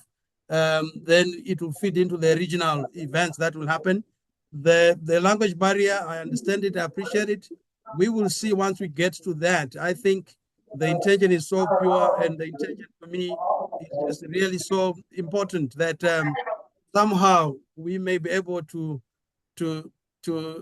shift or to export our brothers in Mozambique here in Southern Africa that we are close to, and they can help us and organize themselves with Central Africa and then redraw the borders. What is Central Africa today in the context of this? Can it be Central Africa at all? We are one Africa as far as I'm concerned. And then we just see how we group and how we can get this going, because I think we shouldn't leave anybody behind. Back to you, Professor Monica, for any concluding remarks. Yes, I think there's one of your participants wanted to say something. If there's Okay. any, I think one of, yes, but ahead of that, yes. Ahead of that is to note that, yes, we do have platforms throughout the year. Manuscript Org is doing trainings throughout the year. So you would receive on your thank you letter a link to join the platform so that you can engage. And what you do is not just training. We train throughout the year. It's 1 week after the other. Tomorrow we're going back to the team. On Saturday we're going. No. I think this evening we have a session with training undergraduate students who are running research clubs. And then Saturday, we have early careers. We have 2 more weeks to conclude on the 8 weeks training. So we're running training every single day, every single Saturday. So you'll be getting the links. I think if you look in your chat box, you'll see a link now. But in the thank you message that you will all receive, you will also see the link. But to note also that like we have been saying in this conference, Africa would only have to speak for itself. This conference is very peculiar in its way. It's combined, because we know we're dealing with early career researchers, it combines skills building. Every single presenter had skills building on what it means to pitch. They had about 3-4 different reviews of their abstracts, and then it kept coming back. So it's very peculiar. We're addressing our need, and we want to join forces to continue to do this. On that note, I would want to say thank you, Dr. Muya, and I hand over to you. Hopefully, your participants, if they have one word to say before we close. Over. Bye. Thank you, Professor Morenica. We appreciate you. And my brother, Matthew there, I don't know if you're one of the skill builders and one of the highlights of this conference. You have got anything to say before? I think I still have 3 minutes for my session. I'm just using the time equal and maximally before I hand over. Over to you, Brother Matthew. Okay, thank you very much. I think I want to pick up something from what Professor Morenica just said. Africa should start speaking for itself. Very, very critical. Because at the end of the day, even in the world of tech, you discover that most developments are made based on a particular geographic location, a particular population, which is not African. I remember one of my friends trying to build a particular solutions, and at the end of the day, we could not get enough data to train that particular model because they were not available. So Africa should start speaking for itself in all areas. That's very critical. Let me just stop at that. Thank you. Thank you. I think that I see the resonance in that, and we are seeing it also in some of the leaders around. They say it in different ways. The president of Ghana, for example, and many others that I think one can cite, and even some of the challenges that we tended to have sitting in South Africa. And I know xenophobia. I would not want. I call it actually Afrophobia. I wouldn't want to tiptoe around it. It isn't an issue. These are problems that I think we have to address head on, and then we build understanding and solidarity. And I think it can only come this. While the virtual conferences will continue, in my view, and they'll cut, I think, the cost of traveling. I do hope that I think at some point we may still have an in-person conference that, that also brings in a certain level of, of connectivity and solidarity as we do, and having the skills builders like you, Brother Matthew, on our shows in the future, one-on-one, collectively, continentally, regionally. There's a lot more that we could be doing. And we can be able to take it from there.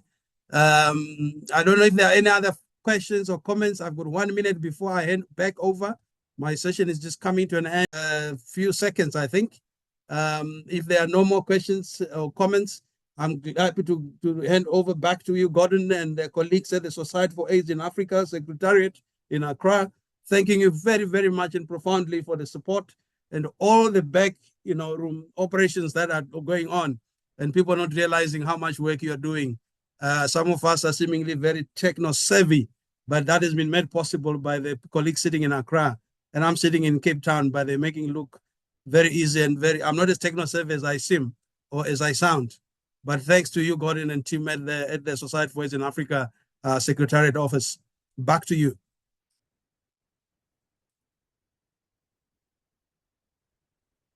Brother Leader, Brother Gordon. Thank you, Dr. Amunya, and thank you to all our oral presenters. We now proceed to a 5-minute break. As you can see on the screen, this is the survey for today, day 3. So we're encouraging all participants to take advantage of this 5-minute break to scan and fill the evaluation form. We will start the next and final session in the next 5 minutes.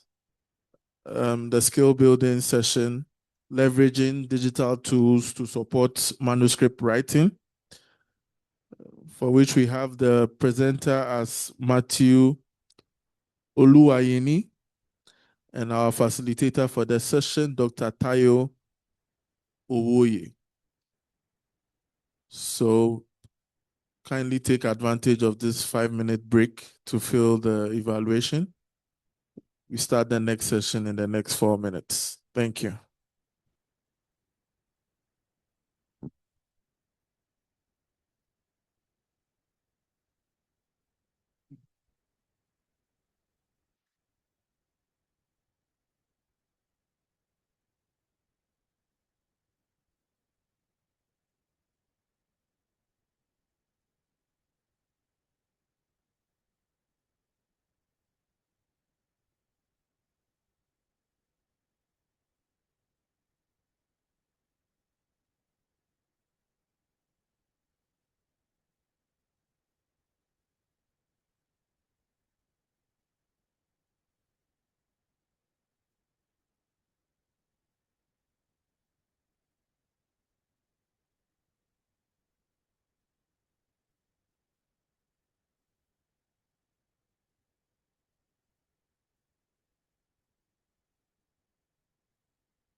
One minute more.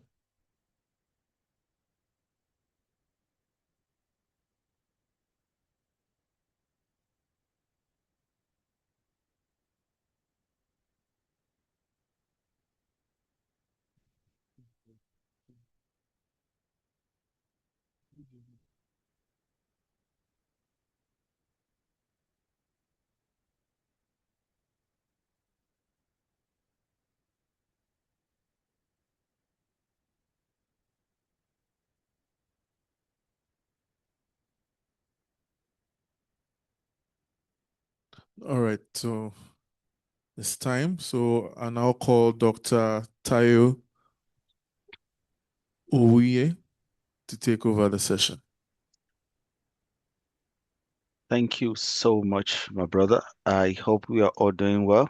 I can see over 300 participants here today. You're welcome from everywhere in which you're joining us from today to the 2026 Manuscript Writing Hub Academy. And today, this is the last session, and I'm sure you are here to get your hands dirty, because when we're talking about skill building, it's about getting our hands dirty, and we are talking about leveraging digital skills tools to support manuscript writing. My name is Tayo Owe, and I'll be facilitating this session. It's a great pleasure to have you all here. Today's academics is and professional environment is quite a different terrain entirely, with digital technologies increasingly transforming our terrain about how we write, how we plan, how we do a lot of things, even how we publish manuscripts. And I'm sure today you're ready to put into practice what we've learned over the past 3 days. Today, Professor Greg Albo was talking about dampers, grids, and every other thing. And during this session, hopefully, our speaker today, I'm coming to introduce my brother. He's a brother, Mighty Oluwani. But during this session today, I'm sure you will be getting ready to know more about the common challenges about writing manuscripts, how to do it hands-on, how to use digital tools to help you as a researcher, to help you as early career scholars. How can you navigate it? How can you be productive with it? How can you collaborate with it?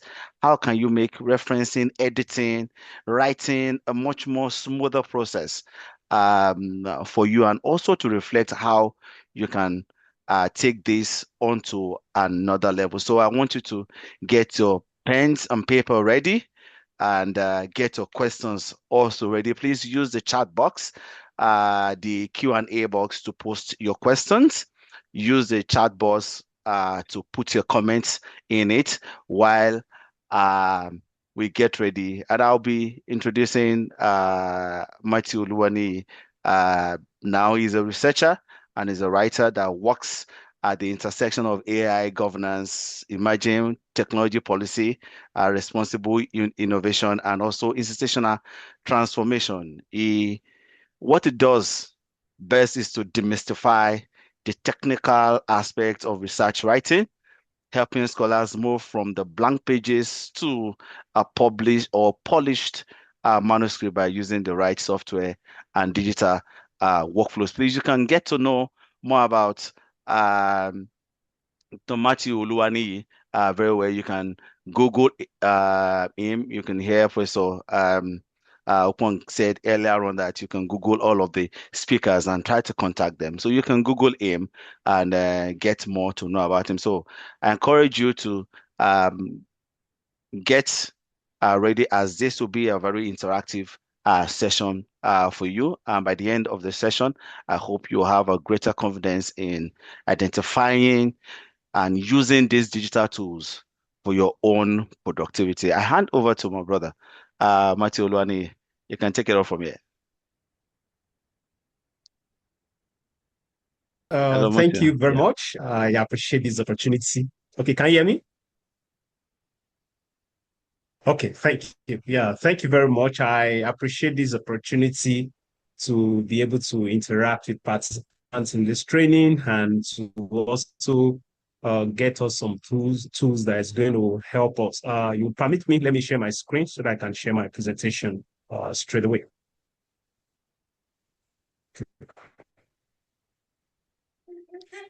Okay. Yeah, so based on the topic that have been told that speak on, we're going to be looking at leveraging digital tool to support manuscript writing. We all agree with me that the age we are in is different from like 10, 15, 20 years ago. The game has changed when it comes to writing manuscripts, when it comes to doing research. A lot of digital transformation technology are being used now. Like I was speaking with people in my department like 2 weeks ago. That's those days when you are going to write, you just write, send your publication by post, be expecting reply, wait for like 2 weeks, 3 weeks, 4 weeks, 5 weeks before you get response. But now, just through the digital platform, you can submit your manuscript, you can get response almost immediately and in real time. And that's one of the reasons why we have to take advantage of technology. And one of the reasons why I consider this very, very important for us is we cannot also turn a blind eye to technology. I understand people have technological phobia, but we cannot turn a blind eye to technology. We have to look at the available technology and make use of them. Before I get into my session fully, I want to also agree with the fact that another aspect that we are faced with in our own generation is we have a lot of tools. And sometimes with a lot of tools, people get confused about what tool should I pick, what tool should I drop, and I will just address something along that line. Then you will permit me, you may notice my bias during the process of talking, especially with respect to digital governance, with respect to digital safety, with respect to digital ethics. You are going to see me go around those areas because they are very important if we are using digital tools to pay attention to all those things around governance, safety, ethics, very, very critical for us to take note of. Okay, we are going to go ahead. Now, I strongly believe the last 2 days, today making the third day, had been filled with a lot of resources, And right from day one, we're focused on the mindset. Most people don't realize that for you to be a good researcher, you need the mindset of a good researcher because everything starts in the mind. So on day one, we focus on the mindset, and very interestingly, we challenged the foreign gaze. We challenged the foreign gaze and we demanded epistemic justice. You know, most of the time, like Prof was saying, Professor Upong was saying some moments ago, that Africa must provide solution for Africa. I remember in the early days of this recent AI, one thing became very, very glaring. The AI system had bias in it. Because at the end of the day, the data that were used to train these AI systems, AI platform, AI tools, were not data generated from our own client. So at the end of the day, the system came with a lot of bias. And that's why I believe it's been corrected now. That's why sometimes you discover that those particular period, we had a lot of rejection coming from papers that are sent from Africa, because the system that were used to design this particular AI platform were not data generated from Africa. So these systems and this technology began to show bias. And that's why one of the reasons why it's very important for us to begin to develop Africa solution for Africa.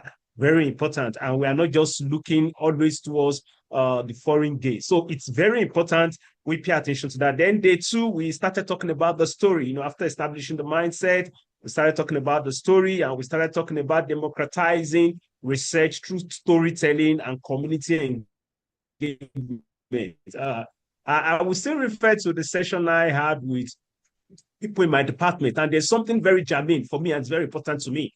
I always say this, that the benefit of your research is to improve the life of humans, is to make life better.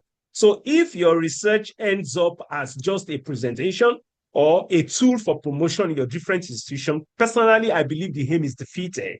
So it's very important to begin to take our research to, sometimes when you submit a paper, they ask you, what is the contribution to knowledge? Now, you need to begin to take your contribution to knowledge away from your department to meet the life of people in the society. I always say this, that as a researcher, if you cannot explain and express the contribution to knowledge of your research to a 10-year-old, there's still a skill you need to acquire. You know, we are very used to speaking with people in our client, people in our environment, people in our field, But when you need to pass across the knowledge acquired, how relevant is your contribution to knowledge to the ordinary man on the street? Would you be able to do that? So it's very important we learn to start democratizing our research, especially results from our research, to community engagement and to impact the life of people, the ordinary person in the street that is not a researcher, neither is he a scientist, but should be able to benefit. And for today, we are looking at the page. And we're going to ask ourselves, how do we efficiently get that powerful story into the global scholarly record, taking advantage of all the available tools, Now, let's pay attention to the golden rule of digital workflow. It's important we lay the foundation that tools must serve the writer argument, not the other way around. That's why it's actually called a tool. It should not take over your work. It should not take over your thought process. It is a tool. It means you have the original concept. You have the original idea. The tool only helps you to make it better, to sharpen it, to improve your work pace. And that's why it's very important for every tool that we are going to be exposed to. Yes, some of us are already exposed to them, or any particular tool that we're going to use in the future. It should be guided by this principle that these tools must serve your own argument as a writer. It must serve your own argument, not the other way around. And it's very important that we place priority on human logic over automated outputs. I take a lot of time to train on digital literacy, especially AI literacy. Now, one of the aspects that I would always emphasize and always talk about is to realize that this machine, at best, they are machines, they are not humans. And that's why they are called artificial intelligence. So you must match up artificial intelligence with your human intelligence. However, what we are taking note of today is a lot of people, because of the advent of artificial intelligence, they are throwing away their human intelligence through the window. So that's why it's very important to pay, as you are taking advantage of available digital tools, AI-powered tools, you should place priority on your human logic. Very, very important. And that's why we must have that balance. Digital tools, they are very good, very necessary, but it should not be at the expense of human logic. It should not be at the expense of human intelligence. It should not be at the expense of writer's argument. And that's why, as an individual, when I come up with a concept and I feel that I need to fine-tune the concept, I need a better expression. A lot of persons might have experienced this. I need a better expression of this concept. I take this concept, place it on the generative AI to help recapture and re-express the concept. You discover that there are sometimes some generative AI will totally change the concept you are presenting. And if you are not someone that places priority on human logic, you take it hook, line, and sinker. But it's very important, once this output comes out from any generative AI, read through again and ask yourself, is this the original concept I placed into this machine? Or was this the original concept I placed? Does this still interpret my own original arguments? Or the machine has placed its own bias into this argument? And for those of us that we have been very familiar with generative AI platform, you discover that one of the downside, even though these days it's reducing because of improvement, one of the downside is hallucination. And if you don't pay attention to proper governance in what you do, you are going to carry this over into your research. And at the end of the day, it is not your original thought that is being expressed. It is now a thought from the machine. So that's why it's important for us to ensure that the writer's argument is preserved, even when we are talking about the use of digital tools, when we are talking about the use of AI-driven tools, very, very critical. And when we are going to decide on particular tools, remember I said something when I was starting, that this day and age, we have a lot of tools. You cannot keep up with it. You just decide which one gets you the results. And you discover that you need to ask yourself two questions. Is this tool saving time for me? or is it creating more administrative work for me? The purpose of a tool is to save time and improve your work. So if it is the other way around, it is no longer a tool. It has now become maybe a spanner in your wheel. So it's very important to take note that if it is saving time, keep it and use it as a tool. But if it is creating more administrative work for you, drop it. You can't use that as a tool. That's very important to pay attention to. And as a strategic scholar, it's very important to preserve your critical thinking. I have found myself in a lot of platforms that people are expressing concern with the advancement of technology, especially digital transformation technologies, and most especially AI. And people express a lot of concern with respect to this technology and if it's not going to take over jobs. And I always say taking over jobs is the least of your worry. The top of our worry is, hope this technology would not take over our brain, your ability to think critically, your cognitive skills, your cognitive ability, because there is a way this machine can generate a lot of results, very interesting results, that you'll be tempted to leave your cognitive ability, your critical thinking. So we must maintain that, and that is our strategy first. We must maintain our critical thinking, very important, and not become over-reliant on automation and on technology. Very, very important for us to take note. And that's why we said it that digital tools, or we would reemphasize the fact that digital tools must serve your argument, not override your voice. Now, there are 4 steps which are repeatable and which can become routine for you to develop workflow pipeline for African scholars. And it's very important we pay attention to this. First, you have your outline. When I have opportunity to speak to researchers about tools, one of the primary foundation I always lay is this: do not touch the tools, or don't start with the tools first. Start with your brain. Come up with your writings, come up with your draftings, come up with your outline. Don't start with the tool. And this is a mistake a lot of people make, and it will start building the foundation of what we call cognitive atrophy. So dependent on machine that you have transferred your cognitive responsibility to machine. And before you know, it will start to have some impact and some effect with your cognitive ability and your cognitive skills. So it's very important. Don't start with the tools. Start with your brain. Start with your mind. Write out your outlines. Write out your logical structure. Write out what you want to focus on. What are the narrative flow? Give yourself, even though there is machine that could help to get things done better, give yourself the opportunity to start the work first. Start the thinking process first. Remember, I talk about critical thinking. Engage in critical thinking with respect to what you are coming up with. Focus on narrative flow with minimal distraction.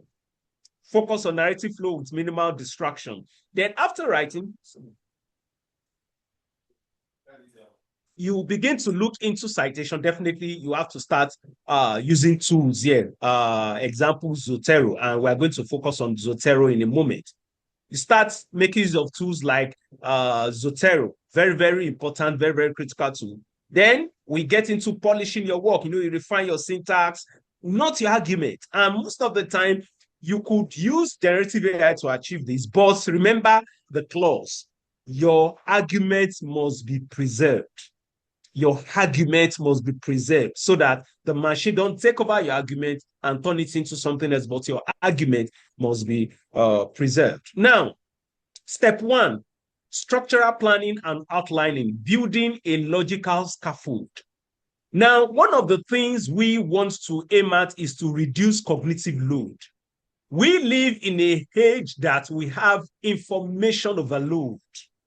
Remember, I talked about there are a lot of tools. So from a lot of tools, we also have information overload. And the problem is that you are getting overwhelmed by trying to write full paragraphs immediately. And how do we fix this? Treat your outline as the skeleton of your manuscripts. You treat your outline as the skeleton of your manuscripts, or sometimes I would refer to it as a framework. I am a very strong proponent for framework, because framework gives you the foundation to now build on eventually.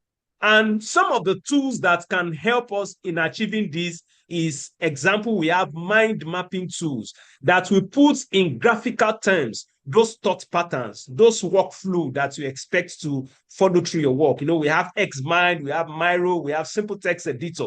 I have a personal liking for Xmind because number one, Xmind is free and Xmind has a lot of features in it. And we're going to look at it very closely. Then one of the action steps we have to take is to map your core research into section, subheading, and data placement first to ensure an unshakable narrative flow. So before you start getting all your literature review, there should be a framework.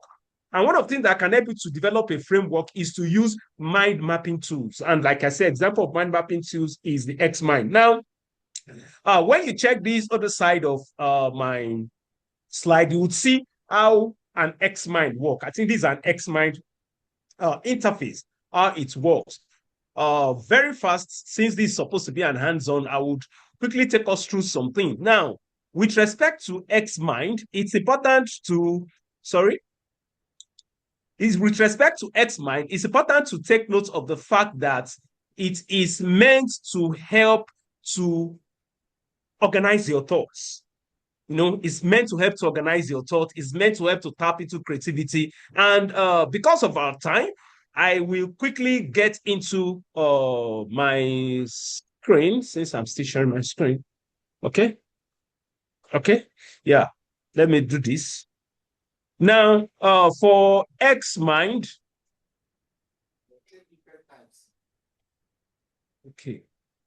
So for Xmind, all you need to do is you can just go to your Google and just type Xmind. Just type Xmind. Because of our time, there are some things I've done ahead, so I'll just explain. But there are some things I would act on right in on the screen. So you just type Xmind and pick the first one that comes with the download free mind mapping software for desktop. So once you click on this, it's going to open this page.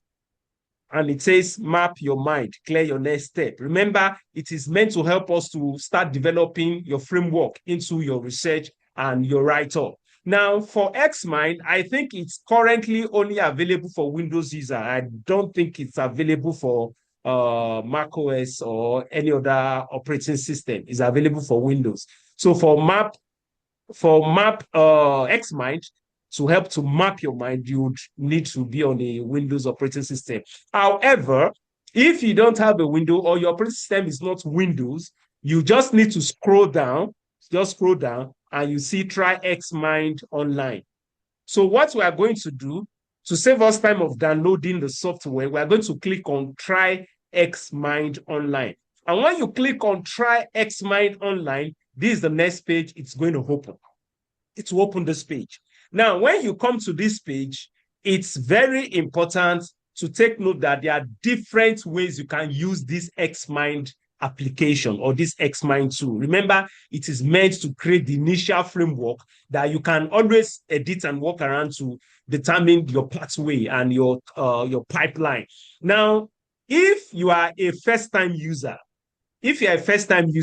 I would encourage to not go to brainstorming yet. It has its own rule. I would encourage to not go to mind map yet. It has its own rule. I would encourage to go to create with AI. Now, when we go to create with AI, let's click on this, create with AI. Okay, very good. Now, once you click on create with AI, it brings you to this space. Now, once you come to this space, all you need to do is, let's assume I want to do a research work. Sorry.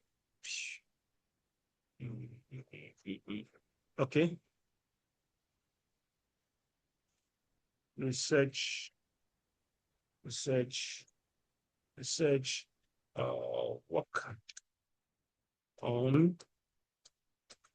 So research work on, let's say, impact.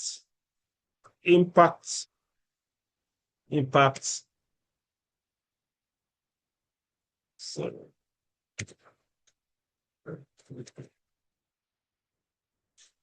sorry, let me, that's impacts of AI in research in research work. Okay, let me just say impact of AI in research work, just a topic so that we can get something. Now, take note, once you type the particular topic of what is the original work you want to start with, you have an option of, if you have some materials already that you would want the X-Mind to pay attention to in developing a structure for you or in developing a mind map for you, you could come to this. Okay, let me see if I can make this. Okay. Good. So you could come to this. Let me read this. Okay. You could come to this arrow map. You click on it. Once you click on it, it could allow you to upload any particular document or any particular materials or any particular resources that you want to use alongside with your work. So let's go back. Let's go back to this. Impacts. That's impact of, sorry, please. Impact of AI on research work. Okay. So we want to generate a mind map with this particular topic. Now, we could decide, I would prefer to use a work breakdown because remember, mind map would also help you to have a kind of work breakdown for whatever you are doing. Okay, so let me pick work breakdown. Let me pick work breakdown. Then I think we can now enter. So let's see what it's going to bring out for me. Now you can see impact of AI in research is creating the likely mind map.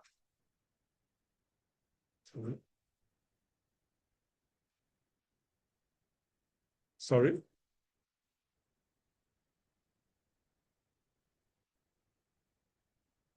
I accidentally clicked on. Let me run that again. Impact AI on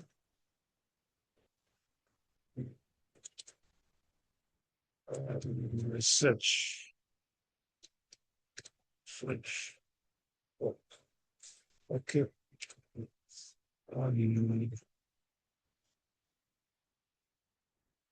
Oh, let me go back to, I'm actually using, it's supposed to be this is a free version. And remember, one of the decision or one of the information and background that is guiding tools, especially in a resource limited environment like ours, is to make use of free plan. However, I discovered that I've been using this for a while, so the credit is gone. I think in 24 hours or so it resets. I think 24 hours or so it resets, but I've exhausted the credit. So all that I just wanted to make us realize is this tool can be used to generate what we call a mind map that will eventually guide our work. Okay. Sorry, let me, since I already have this, let me see if it can bring this for us. Okay. Okay. Okay. Okay, this is another approach. There are templates.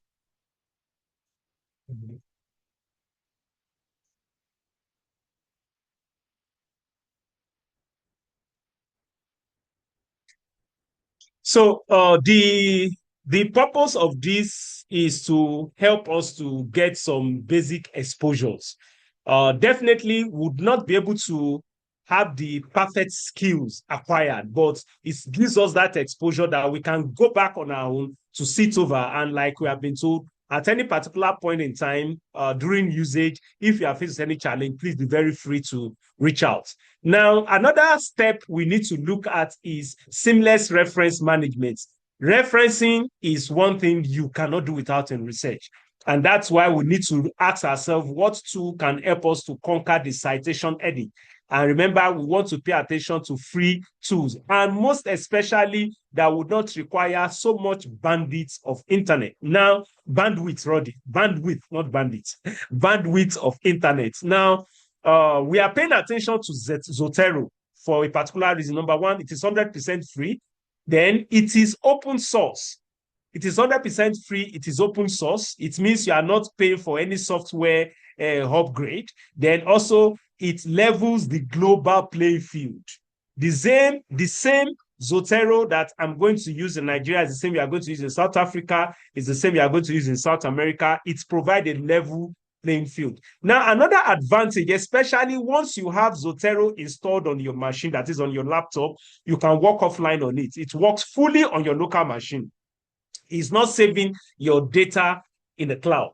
And I believe also as a researcher, one of the concerns I've seen researchers express is the security of their data or the security of their research data. So for Zotero, your data and everything you are working on or you have uploaded to Zotero, it is saved in your local drive.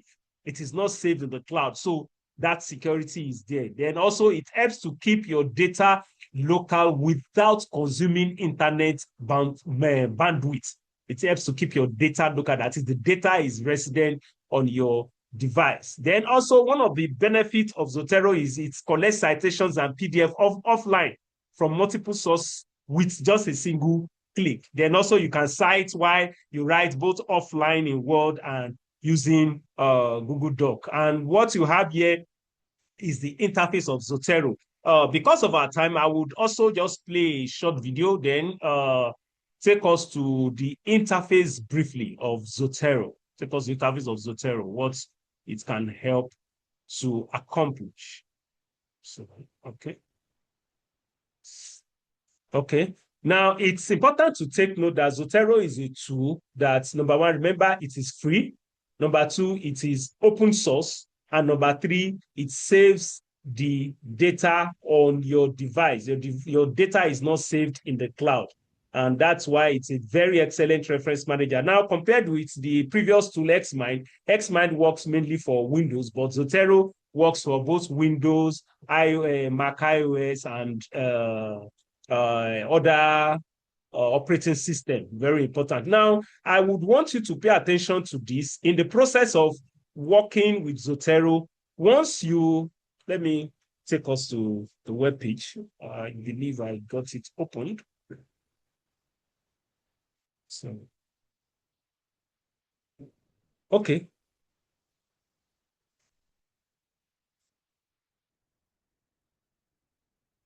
Okay, let me just use this to explain this for us. Once you get to Google, like I always say, just type Zotero. Once you type Zotero, it would bring an option. Click on that Zotero link. It should come up into opening this particular page. It will open this page. Once you open this page, just click on this download. And once you click on this download, it would give you this interface. This interface would come up. Yeah, once you click on this download, the interface will come up to download directly on your Windows. Remember, you would have to use it offline. Remember, for Xmind, you can use it both online and you can download it on your device. But for this, you download it on your device. And once you download it on your device, it is also encouraged, strongly encouraged, to download the connector, Zotero connector.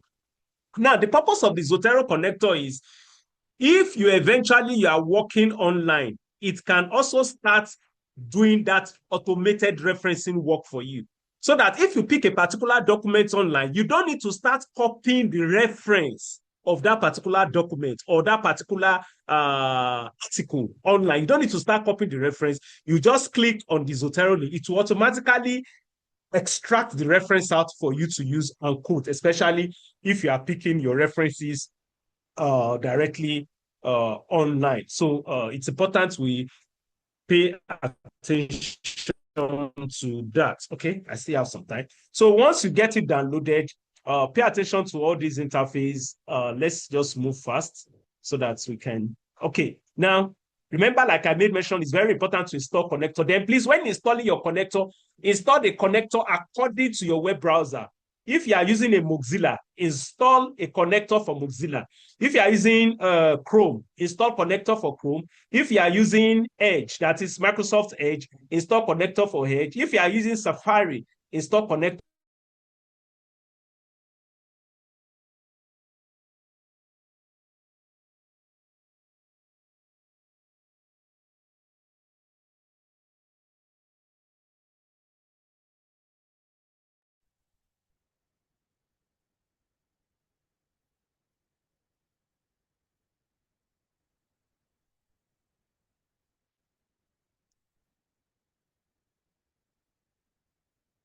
I guess Dr.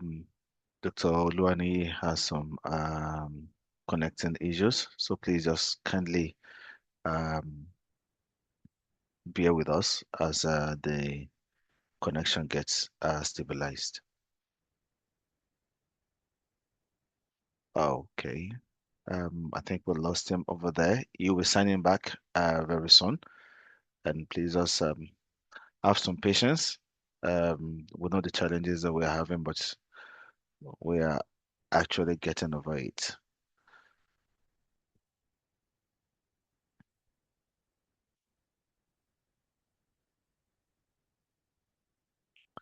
And so while we wait for Dr. Luani, if you have any question, can you please put it in the Q&A chat?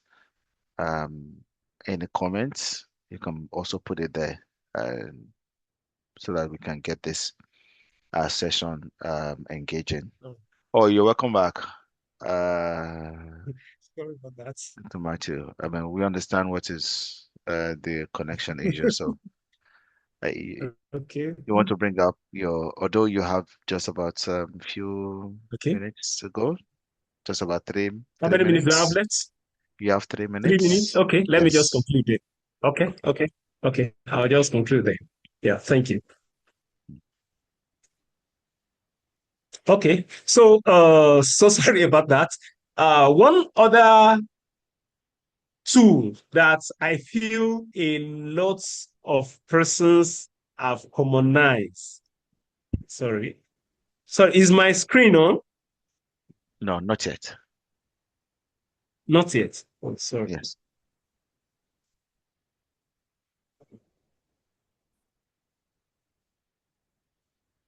Okay, what about now? Yes, it's on. Okay. One other tool that I feel a lot of researchers are not using enough is as simple as Google Doc. Google Doc is a tool that we need to pay attention to. I remembered I had to supervise some work with some learners from University of Lagos. And as we were going to start, they were going to do a mini research. All I had to do was open a Google Doc for each of them, placed my email as a collaborator, placed them as a key writer, so that at the end of the day, I can follow up with whatever work they are doing. So I believe Google Doc is one of some tools that a lot of researchers are not paying attention to and using enough. And it's important to take note of these, that as researchers, we need to refine without replacing your voice. Refine without replacing your voice. Use Grammarly to refine your expression without replacing your voice. Remember, I'm always emphasizing the over-relying on automation at the expense of critical thinking. And one final takeaway I want to just leave with us as African scholars, especially what I would refer to as a no bandits playbook, is to pay attention to first your strategy, then build your logic to reduce mental load. Then when making your tool decision, ensure that it saves time and drop it if it creates administrative bottleneck. Very important. Remember, we focus on tools that are free and low bandwidth, and that's one of the reasons why I talked more on Zotero. And in conclusion, it's very important to pay attention to a strategic and offline first routine. Remember, build your logical scaffold before writing. Master Zotero for offline first reference management. Now, I discovered some things that I think it was last week, I was even discovering some other features of Zotero. Technology is something that you cannot 100% capture. You need to keep learning, keep exposing yourself, and try to remove that part of you that is technological, that is technology, that has a technology phobia. Then we should learn to collaborate using single source of truth tool and offline mode. Then we need to preserve our authentic African scholarly voice through critical polish. Thank you very much.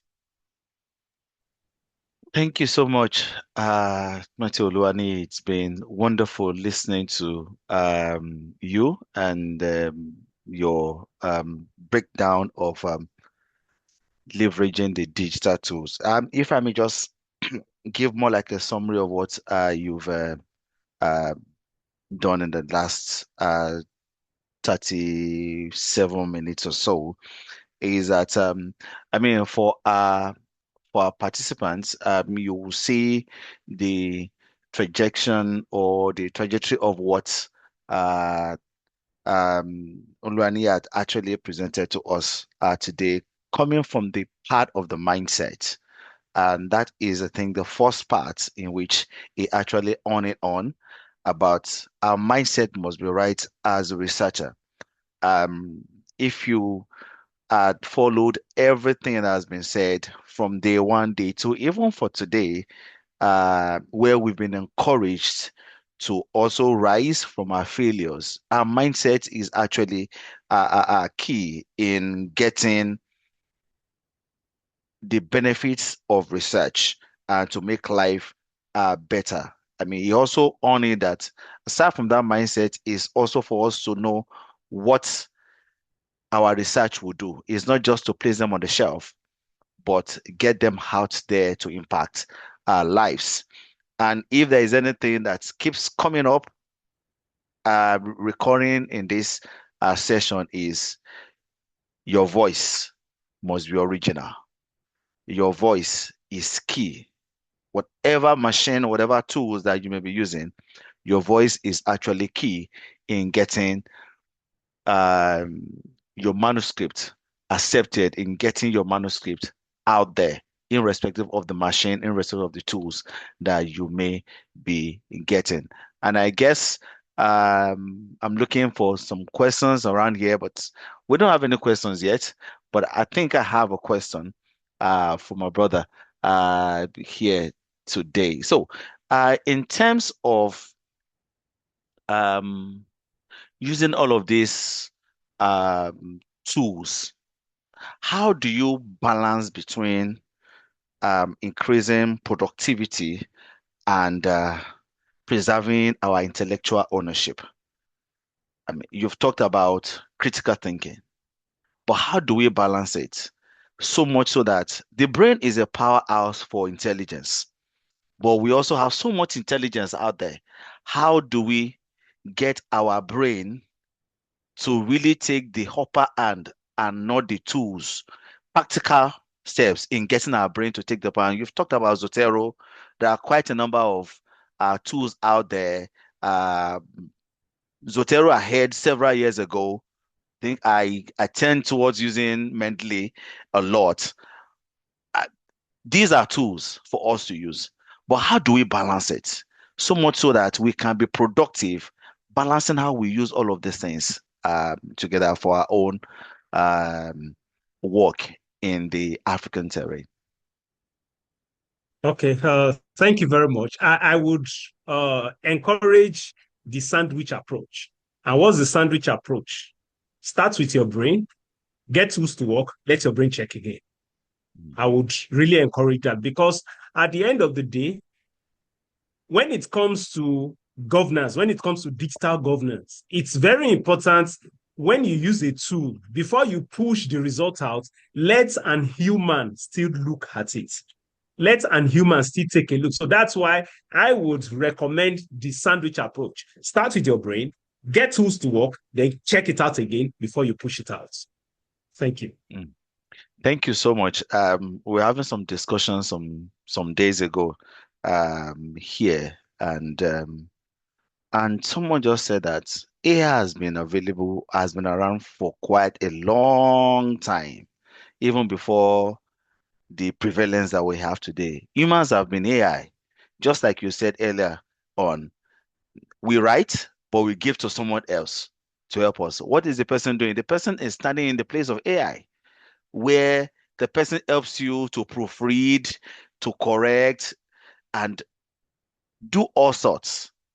So rather than that, I'm just quite buttressing what you've done, what you said, is even when you have used AI, can you still contact an human person, a human, to help you read it, whether it's making sense to human beings, not to machine alone? I mean, I don't know whether you want to also talk about that more, if there are Yeah. some things you want to talk about that. Yeah, very, very, very, very critical and very important to pay attention to. I want to draw attention to a particular news that made headline some few months ago. Is it Diolits? They did a particular report for a province in Canada, and the person that handled this used AI, but never checked after it was done, sent it out, and those guys that paid millions of dollars for the work discovered it was AI. And at the end of the day, it was discovered that they never used that approach of start with brain, used to check again before pushing out. So it's very important for us to accept that fact that machine is here to stay. We are not against the use of machine. In fact, we're encouraging it to use it to enhance productivity. But it's very important that we don't put our brain to sleep. After you have done your work, use your machine, any of the AI tools to improve your work, still sit back and check again. I'm speaking from experience, especially in the last few months. I have seen a lot and gotten a lot of experiences that you feel the work is good. You just said that, let me have a second look. And you discover that a particular paragraph, the total concept have changed. So you need to say, no, this is not what I am talking about. This is not what I'm talking about. This is not my original concept. So it's just very important to always pay attention to the fact that as much as you are using machine, as much as you are using AI-driven tool, that does not mean that our brain should go to sleep. We should still be very critical and check our work before pushing out. Thank you so much. I have a question from Okumodede here. And the question is, sir, in what capacity can we take our research findings outside our institution, since it is often guided or owned by our supervisor? Won't it be like betrayal if we take it up after graduation? Sorry? Well, even though can I go ahead, Dr. Oweri? Yes, you can. Okay. You can. Yeah, even though this does not have to do with tool, but the question resonates with me. I think for the sake of ethics or for ethical reason, your supervisor has made a contribution to that work, and there's an intellectual property of your supervisor in that work. So I believe if you want to take it out, it should be with their consent or informed. I remembered when I finished in school, I had opportunity to flesh up my work, my research work, and eventually there was a conference in San Francisco that I had to go and present the work. Immediately I noticed that this abstract is accepted. I called my supervisor. Excuse me, with respect to this work, I did some extra updates on it. I gathered some extra data, and I would be presenting it in a conference in San Francisco. And she said, oh, go ahead. That's very good. I needed to do that for ethical reasons. Yes, I could have gone and without mentioning it, but remember, in academia, we also pay attention to ethics. So I think it's not out of place to inform your supervisor if you are going to be using the work externally, because his intellectual property has also been contributed to that work. That's my thoughts. Okay, I have some questions in the Q&A. One, I think I'll combine some on Xmind. Okay, I think it's the same thing. I said, can the Xmind work help with organizing the workflow for systematic reviews? whether that's a yes or no thing. Can it work for systematic reviews? Yeah, well, for Xmind, especially if it is a workflow, it will help you to create a workflow for systematic reviews. The basic use of Xmind is to just create a mind map or to create a flow chart or to create a workflow in graphical form. So if it is creating workflow for systematic reviews, you can use Xmind for that. Okay. For the person asking about getting the slide, I think you have access. You can subscribe to the YouTube and then you can rewatch over and over again in case you want to have access to the video. The slides, I don't know, probably can get across to the organizers. Joseph Bello is asking, research study is always a challenge to me to understand. How can all of these data tools, I guess that's what Joseph Bello is asking, how can this data tool help me out?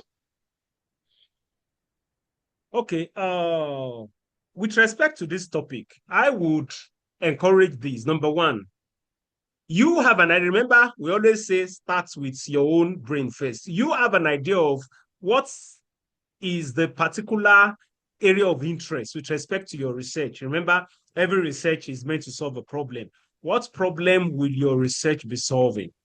Now, once you're able to look around that, I believe this should have been handled before now.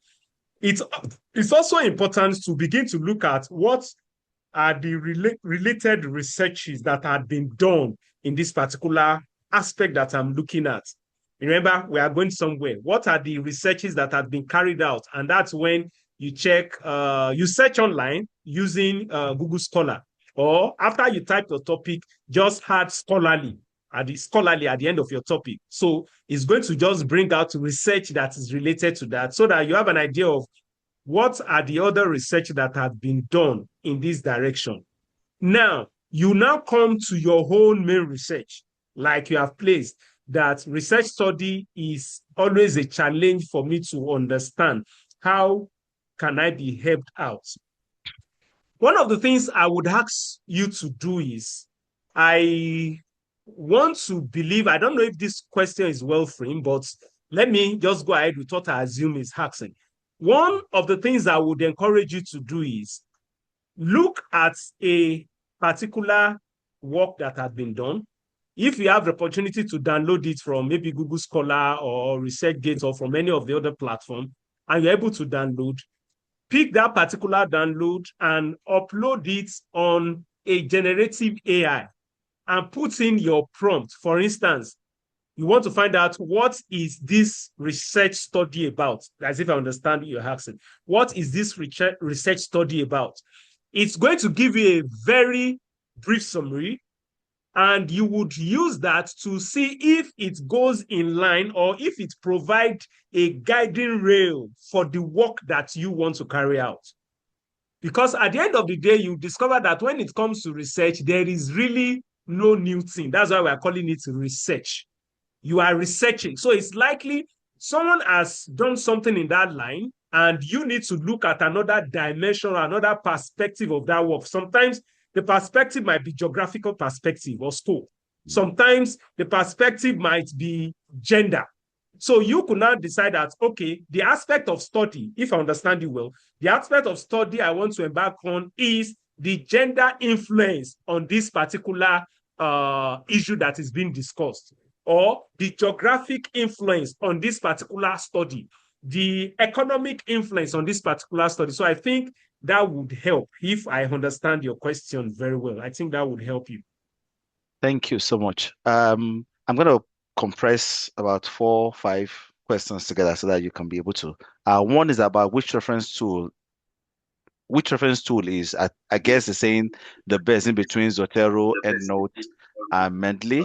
And someone said, I've used Mendeley, and it feels like it is easier to use than Zotero. The person will be trying that one out. So, but wants to ask if there is an app that could help with cross-referencing when writing papers. So, which of this is the best? And is there any app to be used for cross-referencing, and to overcome plagiarism in writing. If you can, within 2 minutes. Sorry, I did not know I was okay. mute. Sorry. Yes. Okay, first, Zotero, EndNote, Mendeley. They are similar in function, but with different capacity and features. Zotero would help you if you don't want your work online. You want to work on your local device, then also in a bandwidth restricted environment. Maybe you are not having enough data, you're not having enough network. Once you have installed Zotero on your system, you are good to go anytime, network or no network. That's one benefit to Zotero. Then Zotero is also is a open source software. Now, being an open source software means there is no particular one person that would claim ownership on there and ask you, come and pay for subscription, because it is open source. However, for Mendeley and EndNotes, they are premium softwares, and you'd have to pay to use them. Although from different researchers, most researchers come on to say they prefer EndNotes, even though it's expensive, but they prefer EndNotes because of some features that it has. So if you are just going to be doing basic referencing, nothing too technical, as it were, even some level of cross-referencing, you can also do it with your Zotero, especially with the fact that it is beneficial for resource constraints environment. Very beneficial for resource constraint environment. They are not paying for any update, are not paying for any software. That's very important. Then there was another question. Okay, which referencing tool is best between so for me, I would, for this environment, I would prefer Zotero. But if you want something more pricey with some more features, I would recommend EndNotes. Well, I think Mendeley is quite free. It's a free tool that you can use. And I think I just Googled it. You don't have to pay for Mendeley. Pay for Mendeley, okay. I know using Mendeley 2010, something like that, but I think it's quite free that you can use that. But just on the last note, just 1 minute or two, the issue of ethics. Someone had asked, can I use Xmind for structuring subheading study or something like that? But the issue of ethics and AI, what will you term ethical use of AI? Just for you to wrap it up, then we can just call it a day then. Okay. Number one, which a lot of people or some persons don't pay attention to, is disclosure. Disclosure. Even when you use AI to generate an image, as a researcher, it's very important to mention it. I'm currently writing a book, and I use AI to generate some of the image, and I gave it to somebody to go through, and the person was like, do you need to mention that? I say, yes, you need to disclose if you used AI to do any portion of your work. Not disclosing it is one of ethical issues that researchers face or would face. Now, one of the reasons why it's important to disclose is, remember, sometimes this AI platform, they could also get their data from work that has already been published, work that has already been made available on the internet. They could get some of the information from it, and you picking it to use, if you don't make mention of the fact that this was gotten from AI, some ethical issues are already coming to play. So I would say primarily it has to do with disclosure. Disclose when you use AI. It's very important to disclose when you use AI. Thank you so much, my brother Matthew Luani, for this wonderful presentation. And I can see quite a number of questions, and quite a number of them touching on ethics and priority or preference. So that was why I was able to just collapse everything into one. So you've heard all about Zotero, EndNotes. You've heard about using your own voice, even if you are using a tool. A tool has its own spirit, but you need to get your own voice out there in order for you to make impact. People want to hear stories. They don't want to hear machine-made stories. They want to hear human-driven stories. So there are ethics to saying stories that can impact lives. Real stories do impact life, not machine stories do impact life. And I feel Matuluani has said quite a lot about this, but one thing he has said that is consistent is please use your brain to do whatever you need to do. We've been given this super house of intelligence to do our manuscript writing, to do our work here, and to make powerful impact, even from the place of the African setting and African epistemology. There's so much out there that yet to be known about Africa, and we need to put it out there. Our stories are quite important. I would like to thank you, Mighty Oluwani, for this time, and also thank all the organizers of the Manuscript Academy Hub for this opportunity to be part of this. Thank you so much, and that's a wrap for this session. I hand over to the organizers. Thank you.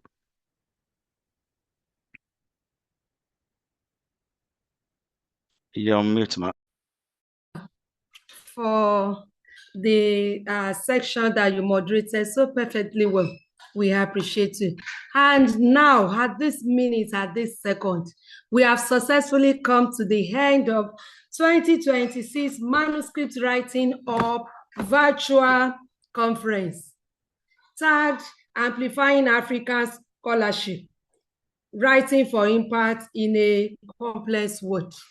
We started since Wednesday, which was the 28th of May, 21st of May. We started on transdisciplinary research in African futures, and Dr. Shaya Bimbola did justice to that. He admonished us that we need to communicate our story through our eyes as African, and our perspective audience matters. So we need to speak in the language that they understand. Then we moved on to day 2, which was yesterday on a Thursday.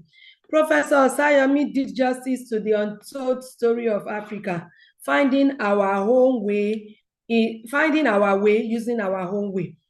He mentioned decolonizing curriculum, decolonizing research, appreciating what is ours, learn to always cite African authors, and we've all learned from his wealth of experience. Then we moved on to that same day, we talked about paradigm shift with storytelling. And Dr. Musa Aminu was able to do justice to that.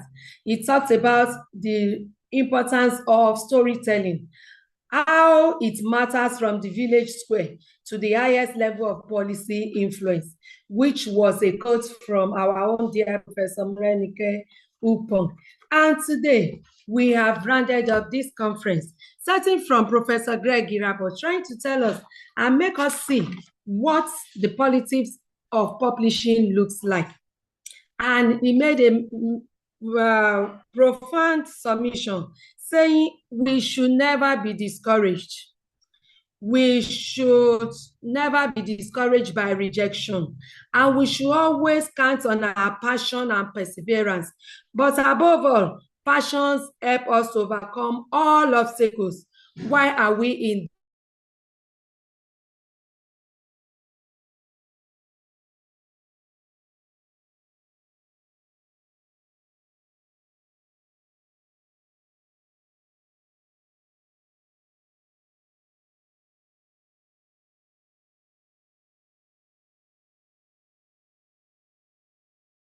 this space? Why am I a research team? Identify your team is exhausted.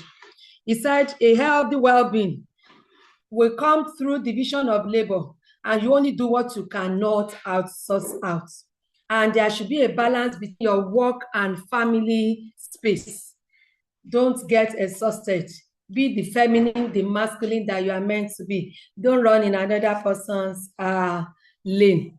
Then we are able to round it up with insights from Samati Oluwaniyi, leveraging on digital tools to support manuscript writing. He told us about that tools must serve us as writers, not that we as writers must be serving the tool. Tool must relieve stress. It is not that it will be an added stress to us. And above all, the biggest tool lies in our skull.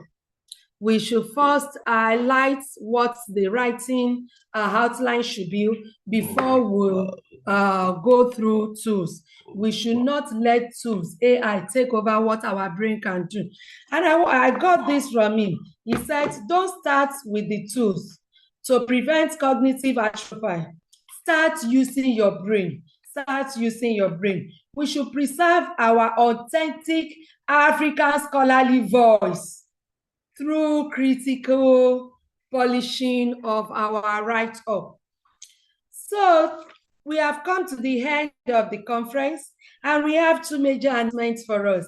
One is that we want you to please go through the chat box and join the Manuscript Writing Research Hub. This is where you get access to prompt information about grant writing, about grant opportunity, about postdoctoral training. Then we have ongoing training for early career researchers. Please do well to join if you are not part of the Writing Hub yet. And we are using this medium to invite you to 2027 conference, God willing, that it keeps all of us safe and sound by then. And keep working on your work so that you have that opportunity to present at the conference. To this end, we want to say thank you, thank you, thank you, thank you. If you have not filled the survey, please do well to do so now. And I'm not sure if Professor Morenike Rupong will be able to give just a last shout out to everyone that has joined in today, if she's still on the line. Thank you, everyone. See you next year. Bye. Thank you, ma'am. Yeah.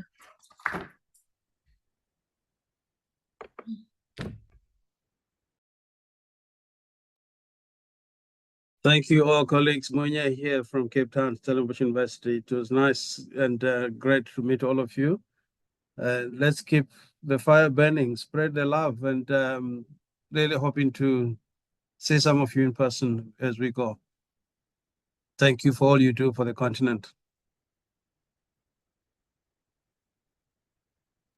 Yeah, thank you, brother. Open looking forward to South Africa meeting 2027. Fingers crossed. We have to see you here before 2027, Prof, so that you plant the seed. Yeah, fingers crossed it will happen. Bye. Thank you so much. Restorative weekend and have a blessed one. Regards to the family.